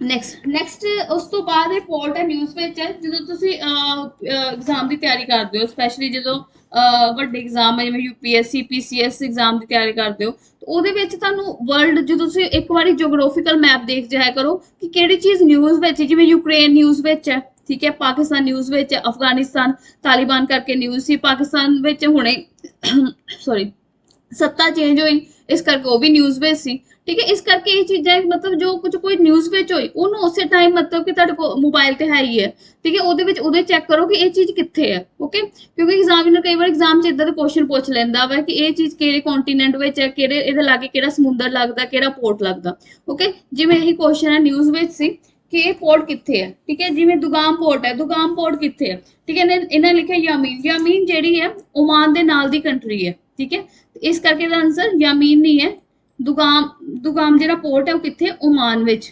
ਓਮਾਨ ਕਿੱਥੇ ਹੈ, ਜਦੋਂ ਤੁਸੀਂ ਮੈਪ ਦੇਖਦੇ ਹੋ ਉਹਦੇ ਵਿੱਚ ਤੁਸੀਂ ਦੇਖਿਆ ਇੱਧਰ ਅਫਰੀਕਾ, ठीक है। इधर मतलब इससे मैप बनाना, अफ्रीका है, ठीक है। इतने सऊदी अरेबियन कंट्री है, इधर पेनिनसुला है, ठीक है। इतने यमीन है, ओमान है, ठीक है। इतने की है आगे आगे फिर ईरान, पाकिस्तान, इराक, पाकिस्तान और उस तो बाद ठीक है इंडिया स्टार्ट हो जाता इतने, ठीक है। इतने है पोर्ट, ओके। ਤੇ ਉਸ ਤੋਂ ਬਾਅਦ ਦੂਸਰਾ ਹੈ, ਦੂਸਰਾ ਆਪਣੇ ਸਬੰਗ, ਸਬੰਗ ਪੋਰਟ ਕਿੱਥੇ ਹੈ, ਠੀਕ ਹੈ। ਸਬੰਗ ਪੋਰਟ ਉਹਨਾਂ ਨੇ ਲਿਖਿਆ ਜਾਵਾ ਵਿੱਚ ਹੈ। ਇਹ ਸਬੰਗ ਪੋਰਟ ਜਿਹੜਾ ਜਾਵਾ ਵਿੱਚ ਨਹੀਂ ਹੈ, ਕਿੱਥੇ ਹੈ, ਸੁਮਾਤਰਾ ਵਿੱਚ ਹੈ, ਠੀਕ ਹੈ। ਕਿੱਥੇ ਹੈ, ਸੁਮਾਤਰਾ, ਠੀਕ ਹੈ। ਇਹਦਾ ਤੁਸੀਂ ਮੈਪ ਵੀ ਬਣਾ ਸਕਦੇ ਜਿਵੇਂ ਅਫਰੀਕਾ ਹੋ ਗਿਆ, ਯਮੀਨ, ਓਮਾਨ, ਠੀਕ ਹੈ। ਉਸ ਤੋਂ ਬਾਅਦ ਨਾਲ ਦੀ ਕੰਟਰੀ ਕਿਹੜੀ ਹੈ, ਠੀਕ ਹੈ, ਜਿਹੜੀ ਲਾਗੇ ਲੱਗਦੀ ਹੈ ਉਹ ਹੈ ਈਰਾਨ, ਠੀਕ ਹੈ। Iran, Iran, Pakistan. ਹੁਣ ਇੱਧਰ ਹੈ ਮਿਆਂਮਾਰ, ਠੀਕ ਹੈ। ਇੱਥੇ ਹੈ ਸ਼੍ਰੀਲੰਕਾ। ਹੁਣ ਦੂਜਾ ਜੋ ਸਬੰਗ ਹੈ, ਜਿਹੜਾ ਸਬੰਗ ਪੋਰਟ ਹੈ, ਠੀਕ ਹੈ, ਉਹ ਕਿੱਥੇ ਹੈ, ਸੁਮਾਤਰਾ ਚ ਹੈ। ਸੁਮਾਤਰਾ ਕਿੱਥੇ, ਇੱਥੇ ਇੰਡੋਨੇਸ਼ੀਆ, ਮਲੇਸ਼ੀਆ, ਠੀਕ ਹੈ, ਜਿਹੜੇ ਆਈਲੈਂਡ ਹੈ ਇੱਥੇ ਹੈ ਸੁਮਾਤਰਾ, ਠੀਕ ਹੈ। ਸਬੰਗ ਪੋਰਟ ਕਿੱਥੇ ਹੈ, ਸੁਮਾਤਰਾ, ना कि जावज, ठीक है। ये भी गलत है, ठीक है। सितवे, सितवे काफी न्यूज़ ਵਿੱਚ ਰਹਿੰਦਾ। ਸਿਤਵੇ ਕਿੱਥੇ, ਮਿਆਂਮਾਰ ਚ। ਇਹ ਸਟੇਟਮੈਂਟ ਕੀ ਸਹੀ ਹੈ। ਹੁਣ ਤੁਹਾਨੂੰ ਕੁਝ ਜਿਹੜੇ ਇੰਪੋਰਟੈਂਟ ਪੋਰਟ ਦੇ ਬਾਰੇ ਪਤਾ ਹੋਣੇ ਚਾਹੀਦੇ। ਛਾਬਰ ਪੋਰਟ, ਛਾਬਰ ਪੋਰਟ ਕਿੱਥੇ ਹੈ, ਠੀਕ ਹੈ, ਜਿਹਨੂੰ ਛਾਬਾਰ ਵੀ ਕਹਿੰਦੇ ਆ। ਛਾਬਾਰ ਪੋਰਟ ਕਿੱਥੇ ਹੈ, ਛਾਬਾਰ ਪੋਰਟ ਹੈ ਈਰਾਨ ਵਿੱਚ। ਇਹ ਇੰਡੀਆ ਨੇ ਬਣਾਇਆ ਸੀ ਕਿਉਂਕਿ ਪਾਕਿਸਤਾਨ ਚ ਇੱਥੇ ਜਗ੍ਹਾ ਤੇ ਨਾ ਗਵਾਡਰ ਪੋਰਟ ਹੈ, ਠੀਕ ਹੈ। ਪਾਕਿਸਤਾਨ ਨੇ ਬਣਾਇਆ ਸੀ ਗਵਾਡਰ ਪੋਰਟ, ਠੀਕ ਹੈ। ਤੇ ਉਹਨੂੰ ਟੈਕਲ ਕਰਨ ਲਈ ਇੰਡੀਆ ਨੇ ਇੱਥੇ ਬਣਾਇਆ ਸੀ ਛਾਬਰ ਪੋਰਟ, ਠੀਕ ਹੈ। ਛਾਬਾਰ ਜਾਂ ਛਾਬਰ ਪੋਰਟ ਹੈ, ਇਸ ਕਰਕੇ ਇਹ ਵੀ ਬਾਰੇ ਪਤਾ ਹੋਣਾ ਚਾਹੀਦਾ ਕਿੱਥੇ ਆ। ਇੱਕ ਐਗਲੇਗਾ ਨਿਊਜ਼ ਵਿੱਚ ਹੀ, ਠੀਕ ਹੈ, ਉਹ ਮੌਰੀਸ਼ੀਅਸ ਵਿੱਚ ਪੈ ਜਾਂਦਾ। ਸਬੰਗ ਪੋਰਟ ਕਿੱਥੇ ਪੈਂਦਾ, ਮਿਆਂਮਾਰ ਵਿੱਚ, ਠੀਕ ਹੈ, ਯਾਦ ਰੱਖਣਾ। ਇੱਕ ਮੋਗਲਾ, ਮੋਗਲਾ ਚਿਤੋਂਗ ਪੋਰਟ ਹੈ, ਠੀਕ ਹੈ, ਇਹ ਕਿੱਥੇ ਹੈ, ਬੰਗਲਾਦੇਸ਼ ਵਿੱਚ ਹੈ, ਓਕੇ। ਤੇ ਇਸ ਤਰ੍ਹਾਂ ਦੇ ਕੁਝ ਪੋਰਟ ਹੈ ਜਿਹੜੇ ਨਿਊਜ਼ ਵਿੱਚ ਰਹਿੰਦੇ। ਦਾ ਆਨਸਰ ਕੀ ਹੋਏਗਾ, 3। Next, consider the following statement regarding the Ikalwa Model Resident School, ठीक है। ਇਹ ਸਕੂਲ ਹੈ ਇਸ ਟਾਈਪ ਦੇ ਕਾਦੇ ਲਈ ਸਪੈਸ਼ਲੀ ਬਣਾਏ ਗਏ ਹੈ ਜਿਹੜੇ ਸ਼ਡਿਊਲ ਕਾਸਟ ਦੇ ਰਿਲੇਟਡ ਜਿਹੜੇ ਸਟੂਡੈਂਟਸ ਨੇ, ਠੀਕ ਹੈ, ਉਹਨਾਂ ਦੀ ਪੜ੍ਹਾਈ ਦੇ ਲਈ ਇਹ ਬਣਾਏ ਗਏ ਨੇ, ਓਕੇ, ਤਾਂ ਕਿ ਉਹਨਾਂ ਨੂੰ ਐਜੂਕੇਸ਼ਨ ਮਿਲ ਸਕੇ। ਇਹਦੇ ਵਿੱਚ ਸਿਰਫ ਉਹਨਾਂ ਨੂੰ ਅਕੈਡਮਿਕ ਐਜੂਕੇਸ਼ਨ ਨਹੀਂ ਦਿੱਤੀ ਜਾਂਦੀ, ਨਾਲ ਆਲ ਰਾਊਂਡਰ ਡਿਵੈਲਪਮੈਂਟ ਕੀਤੀ ਜਾਂਦੀ ਹੈ, ਠੀਕ ਹੈ। ਹੁਣ ਇਹਦੇ ਨਾਲ ਰਿਲੇਟਡ ਸਟੇਟਮੈਂਟ ਕੀ ਹੈ, ਕੁਐਸਚਨ ਕੀ ਹੈ ਕਿ as per the announcement made in union budget 2021-22, ਠੀਕ ਹੈ, ਜਿਹੜਾ ਇਸ ਸਾਲ ਦਾ ਬਜਟ ਆਇਆ ਸੀ ਉਹਦੇ ਵਿੱਚ ਕਿਹਾ ਗਿਆ ਸੀ ਕਿ ਜਿਹੜੇ ਏਰੀਆ ਵਿੱਚ ਟ੍ਰਾਈਬਲ ਪੋਪੂਲੇਸ਼ਨ 30% ਤੋਂ ਜ਼ਿਆਦਾ ਹੈ ਉੱਥੇ ਅਸੀਂ ਕੀ ਪ੍ਰੋਵਾਈਡ ਕਰੀਏ, ਇਕਲਵਿਆ ਮਾਡਲ ਰੈਜ਼ੀਡੈਂਟ ਸਕੂਲ ਪ੍ਰੋਵਾਈਡ ਕਰਨੇ ਚਾਹੀਦੇ ਆ, ਓਕੇ। ਤੇ ਮਤਲਬ ਕਿ ਇਹ ਸਟੇਟਮੈਂਟ ਗਲਤ ਹੈ।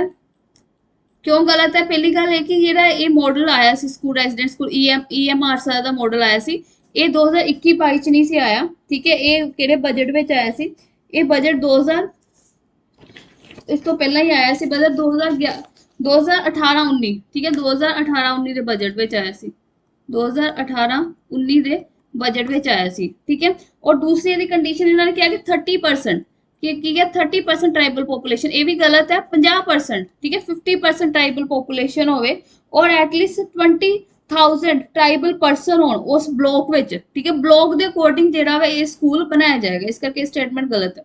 ਦੂਸਰੀ ਸਟੇਟਮੈਂਟ ਕੀ ਕਹਿੰਦੀ ਹੈ ਕਿ EMRS ਜਿਹੜੇ ਹੈ will cater the student from nursery to class +2, ਇਹਨਾਂ ਨੇ ਕਿਹਾ ਕਿ ਨਰਸਰੀ ਤੋਂ ਲੈ ਕੇ +2 ਤੱਕ ਦੇ ਮਤਲਬ ਕਿ ਕਲਾਸਾਂ ਕਵਰ ਹੋਣਗੀਆਂ। ਇਹ ਵੀ ਸਟੇਟਮੈਂਟ ਗਲਤ ਹੈ ਕਿਉਂਕਿ ਇਹਦੇ ਵਿੱਚ ਕਿਤੇ 6th ਤੋਂ ਲੈ ਕੇ +2 ਤੱਕ ਦੀਆਂ ਹੋਣਗੀਆਂ, 6th ਤੋਂ ਲੈ ਕੇ +2 ਤੱਕ, ਠੀਕ ਹੈ। ਤੇ ਦੋਨੋਂ ਸਟੇਟਮੈਂਟ ਗਲਤ ਹੈ। ਤੀਸਰੀ ਸਟੇਟਮੈਂਟ ਹੈ ਮਿਨਿਸਟਰੀ ਆਫ ਟ੍ਰਾਈਬਲ ਅਫੇਅਰ, ਹਾਂ ਸਹੀ ਹੈ, ਠੀਕ ਹੈ। ਇਦਾਂ ਵੀ ਤੁਸੀਂ ਆਨਸਰਸ ਦੇ ਸਕਦੇ, ਜਿੱਦਾਂ ਮੈਂ ਤੁਹਾਨੂੰ ਪਹਿਲਾਂ ਕਿਹਾ ਕੋਈ ਵੀ ਸਕੀਮ ਆਉਂਦੀ ਹੈ ਕਿਹੜੀ ਮਿਨਿਸਟਰੀ ਨੂੰ ਹੈਂਡਲ ਕਰਨ ਦੀ ਇਹ ਵੀ ਤੁਹਾਨੂੰ ਪਤਾ ਹੋਣਾ ਚਾਹੀਦਾ। ਹੁਣ ਟ੍ਰਾਈਬਲਸ ਨਾਲ ਰਿਲੇਟਡ ਹੈ ਤੇ ਟ੍ਰਾਈਬਲ ਮਿਨਿਸਟਰੀ ਹੋਵੇਗੀ, ਓਕੇ। ਇਸ ਕਰਕੇ ਥਰਡ ਸਟੇਟਮੈਂਟ ਇਹਦੀ ਸਹੀ ਹੈ, ਦੋ ਸਟੇਟਮੈਂਟ ਕਿਹੜੀਆਂ ਕੀ ਹੈ ਗਲਤ ਨੇ, okay. Next question, which of the following considered as an offense under the prohibition of employment as a manual scavengers and their rehabilitation act 2013, ਠੀਕ ਹੈ। ਇਹ ਐਕਟ ਆਇਆ ਸੀ, ਤੁਸੀਂ ਦੇਖਿਆ ਹੋਣਾ ਵਾ ਕਿ ਮਤਲਬ ਕਿ ਜਿਹੜੇ ਮੈਨੂਅਲ ਸਕਵੈਂਜਰਸ ਹੁੰਦੇ ਆ, ਜਿੱਦਾਂ ਜਿਹੜੇ ਨਾਲੀਆਂ ਸਾਫ਼ ਕਰਦੇ ਆ, ਠੀਕ ਹੈ। ਤੁਸੀਂ ਦੇਖਿਆ ਹੋਣਾ, ਫੋਟੋਆਂ ਦੇਖਿਆ ਹੋਣਾ, ਗੱਡੇ ਵਿੱਚ ਜਾ ਕੇ ਮਤਲਬ ਪੂਰੇ ਗੱਡੇ ਵਿੱਚ ਵੜ ਕੇ ਮਤਲਬ ਕਿ ਸਾਫ਼ ਕਰਦੇ, ਵਿੱਚ ਸਾਰਾ ਮਡ ਵਗੈਰਾ ਚਿੱਕੜ ਵਗੈਰਾ ਸਾਫ਼ ਕਰਦੇ ਆ।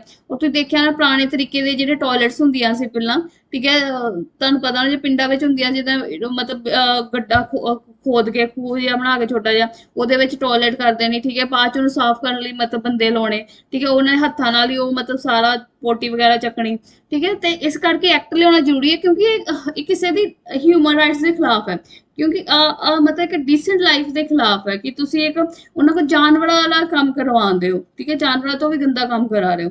ਤੇ ਇਸ ਕਰਕੇ ਇਹ ਐਕਟ ਲਿਆਂਦਾ ਗਿਆ ਸੀ। ਇਹਦੇ ਐਕਟ ਦੇ ਅੰਡਰ ਕੀ ਕੀ ਬੰਦ ਕੀਤਾ ਗਿਆ? ਇੰਪਲੋਇਮੈਂਟ ਆਫ ਮੈਨੂਅਲ ਸਕਵੈਂਜਰਸ, ਠੀਕ ਹੈ, ਮੈਨੂਅਲੀ ਤੁਸੀਂ ਕੰਮ ਕਰਾਉਂਦੇ, ਕੋਈ ਮਸ਼ੀਨ ਵਗੈਰਾ ਉਹਨਾਂ ਨੂੰ ਨਹੀਂ ਦਿੱਤੀ, ਠੀਕ ਹੈ, ਮੈਨੂਅਲੀ ਉਹਨਾਂ ਕੋਲ ਹੱਥਾਂ ਨਾਲ ਹੀ ਮਤਲਬ ਬਾਟਿਆਂ ਵਿੱਚ ਪੋਟੀ ਵਗੈਰਾ ਚਕਾਉਂਦੇ ਹੋ, ਠੀਕ ਹੈ, ਜਾਂ ਚਿੱਕੜ ਵਗੈਰਾ ਉਹਨਾਂ ਨੂੰ ਗੱਡੇ ਵਿੱਚ ਜਾ ਕੇ ਉਹਦੇ ਨਾਲ ਕੀ ਹੈ, ਉਹਨਾਂ ਨੂੰ ਬਿਮਾਰੀਆਂ ਵੀ ਲੱਗਦੀਆਂ ਵਾ, ਠੀਕ ਹੈ, ਤੇ ਅਨਹਾਈਜੀਨਿਕ ਹੈ। ਤੇ ਇਸ ਕਰਕੇ ਇਹ ਸਟੇਟਮੈਂਟ ਸਹੀ ਹੈ। ਦੂਸਰੀ ਹੈ manual cleaning of sewer and septic tank without protective equipment, ਮਤਲਬ ਜਿੱਦਾਂ ਦੇਖਿਆ, ਜਿੱਦਾਂ ਮੈਂ ਕਿਹਾ ਗੱਡਿਆਂ ਵਿੱਚ ਸਿੱਧੇ ਉਹਨਾਂ ਨੂੰ ਵਾਰ ਦਿੱਤਾ ਜਾਂਦਾ ਕਿ ਚਲੋ ਸਾਰਾ ਗੱਡਾ ਸਾਫ਼ ਕਰੋ, ਜੇ ਜੋ ਗੰਦ ਮੰਦ ਹੈ ਉਹਨੂੰ ਸਭ ਸਾਫ਼ ਕਰੋ, ਠੀਕ ਹੈ। ਇਸ ਐਕਟ ਦੇ ਅੰਦਰ ਉਹ ਵੀ ਬੰਦ ਕਰ ਦਿੱਤਾ ਗਿਆ ਕਿ ਤੁਸੀਂ ਉਹਨਾਂ ਨੂੰ ਇਦਾਂ ਟਰੀਟ ਨਹੀਂ ਕਰ ਸਕਦੇ, ਠੀਕ ਹੈ। ਉਹਨਾਂ ਨੇ ਇਹ ਪੁੱਛਿਆ ਕਿ ਕਿਹੜੇ ਕਿਹੜੇ ਰੋਕ ਹੈ, ਠੀਕ ਹੈ, ਇਸ ਕਰਕੇ ਦੋਨੋਂ ਸਟੇਟਮੈਂਟ ਸਹੀ ਹੈ। तीसरी है कंस्ट्रक्शन ऑफ इनसैनिटरी लैटरिन, ठीक है, ये भी सही है कि मतलब कि अगर कोई इनसैनिटरी लैटरिन्स ਕਿਹੜੀਆਂ ਹੁੰਦੀਆਂ, ਜਿਹੜੇ ਮੈਂ ਤੁਹਾਨੂੰ ਦੱਸਿਆ ਕਿ ਗੱਡਾ ਖੋਦ ਕੇ ਸਾਰਾ ਮਤਲਬ ਉਹਦੇ ਵਿੱਚ ਟਾਇਲਟ ਗਿਆ ਸੀਗਾ, ਉਹਨੂੰ ਫਿਰ ਮਤਲਬ ਕਿ ਬਾਟੇ ਨਾਲ ਚੱਕ ਲੈਣਾ, ਠੀਕ ਹੈ। ਇਹ ਵੀ ਉਹਨਾਂ ਨੇ ਕਿਹਾ ਕਿ ਇਹ ਵੀ ਸਿਸਟਮ ਬੰਦ ਕੀਤਾ ਜਾਏ। ਦੂਸਰੀ ਟਾਇਲਟ ਹੋਣੀ ਚਾਹੀਦੀ ਜਿਹਦਾ ਫਲਸ਼ ਸਿਸਟਮ ਹੈ, ਠੀਕ ਹੈ, ਉਹ ਵਾਲੀ ਟਾਇਲਟ ਹੋਣੀਆਂ ਚਾਹੀਦੀਆਂ, ਠੀਕ ਹੈ। ਅਗਰ ਕੋਈ ਇਸ ਟਾਇਲਟ 'ਚ ਕੰਮ ਕਰਾਉਂਦਾ ਹੋਵੇ ਤਾਂ ਉਹਨੂੰ ਪਨਿਸ਼ਮੈਂਟ ਹੋਏਗੀ, ਜੇਲ੍ਹ ਹੋਏਗੀ, ਠੀਕ ਹੈ, ਫਾਈਨ ਲੱਗੇਗਾ। ਇਸ ਕਰਕੇ ਤਿੰਨੇ ਸਟੇਟਮੈਂਟ ਕੀ ਨੇ? ਸਹੀ ਨੇ। ਓਕੇ, ਠੀਕ ਹੈ ਸਟੂਡੈਂਟ, ਅਸੀਂ ਨੈਕਸਟ ਕੁਐਸਚਨ ਨੈਕਸਟ ਕਲਾਸ ਵਿੱਚ ਕਰਾਂਗੇ, ਠੀਕ ਹੈ। ਮੈਂ ਕੋਸ਼ਿਸ਼ ਕਰੂੰਗੀ ਜ਼ਿਆਦਾ ਤੋਂ ਜ਼ਿਆਦਾ ਕੁਐਸਚਨਸ ਕਵਰ ਕਰ ਪਾਵਾਂ, ਪਰ ਜ਼ਰੂਰੀ ਹੈ ਕਿ ਤੁਹਾਨੂੰ ਕੁਐਸਚਨ ਸਮਝ ਵੀ ਆਉਣਾ ਚਾਹੀਦਾ। ਜੋ ਵੀ ਕੁਐਸਚਨ ਨਾਲ ਰਿਲੇਟਡ ਨਿਊਜ਼ ਹੈ, ਠੀਕ ਹੈ, ਤੁਹਾਨੂੰ ਡਿਟੇਲ ਵਿੱਚ ਪਤਾ ਹੋ ਜਾਏ, ਇੱਕ ਕੁਐਸਚਨ ਵਿੱਚ ਉਹਦੀ ਸਾਰੀ ਇਨਫੋਰਮੇਸ਼ਨ ਕਵਰ ਹੋ ਜਾਏ, ਤਾਂ ਕਿ ਅਗਰ ਕੁਐਸਚਨ ਇਦਾਂ ਆਪਸ਼ਨ ਬਣ ਕੇ ਬਣਾਵੇ ਤੇ ਅਲੱਗ ਆਪਸ਼ਨ ਹੋਵੇ ਤਾਂ ਵੀ ਤੁਸੀਂ ਦੇ ਸਕੋ, ਕਿਉਂਕਿ ਤੁਹਾਨੂੰ ਕਨਸੈਪਟ ਸਮਝ ਆ ਗਿਆ। ਓਕੇ, ਆਪਣੀ ਵਧੀਆ ਰਿਵੀਜ਼ਨ ਕਰੋ ਤੇ ਤੁਹਾਡੇ ਕਰੰਟ ਅਫੇਅਰ ਕਰਾਏ ਜਾਣਗੇ। ਮੈਂ ਪੋਲਿਟੀ ਦੇ ਵੀ ਅਲੱਗ-ਅਲੱਗ ਜਿਹੜੇ ਸਬਜੈਕਟ ਵਾਈਜ਼ ਵੀ ਮਤਲਬ ਕਿ ਐਮਸੀਕਿਊ ਕਰਾਵਾਂਗੀ, ਜੋ ਮੋਸਟ ਇੰਪੋਰਟੈਂਟ ਐਮਸੀਕਿਊ ਹੈ, ਠੀਕ ਹੈ, ਕਿਸੇ ਵੀ ਸਬਜੈਕਟ ਦੇ। ਪੋਲਿਟੀ ਹੈ, ਹਿਸਟਰੀ ਹੈ, ਜਿਓਗ੍ਰਾਫੀ, ਉਹ ਵੀ ਕਰਾਏ ਜਾਣਗੇ, ਠੀਕ ਹੈ।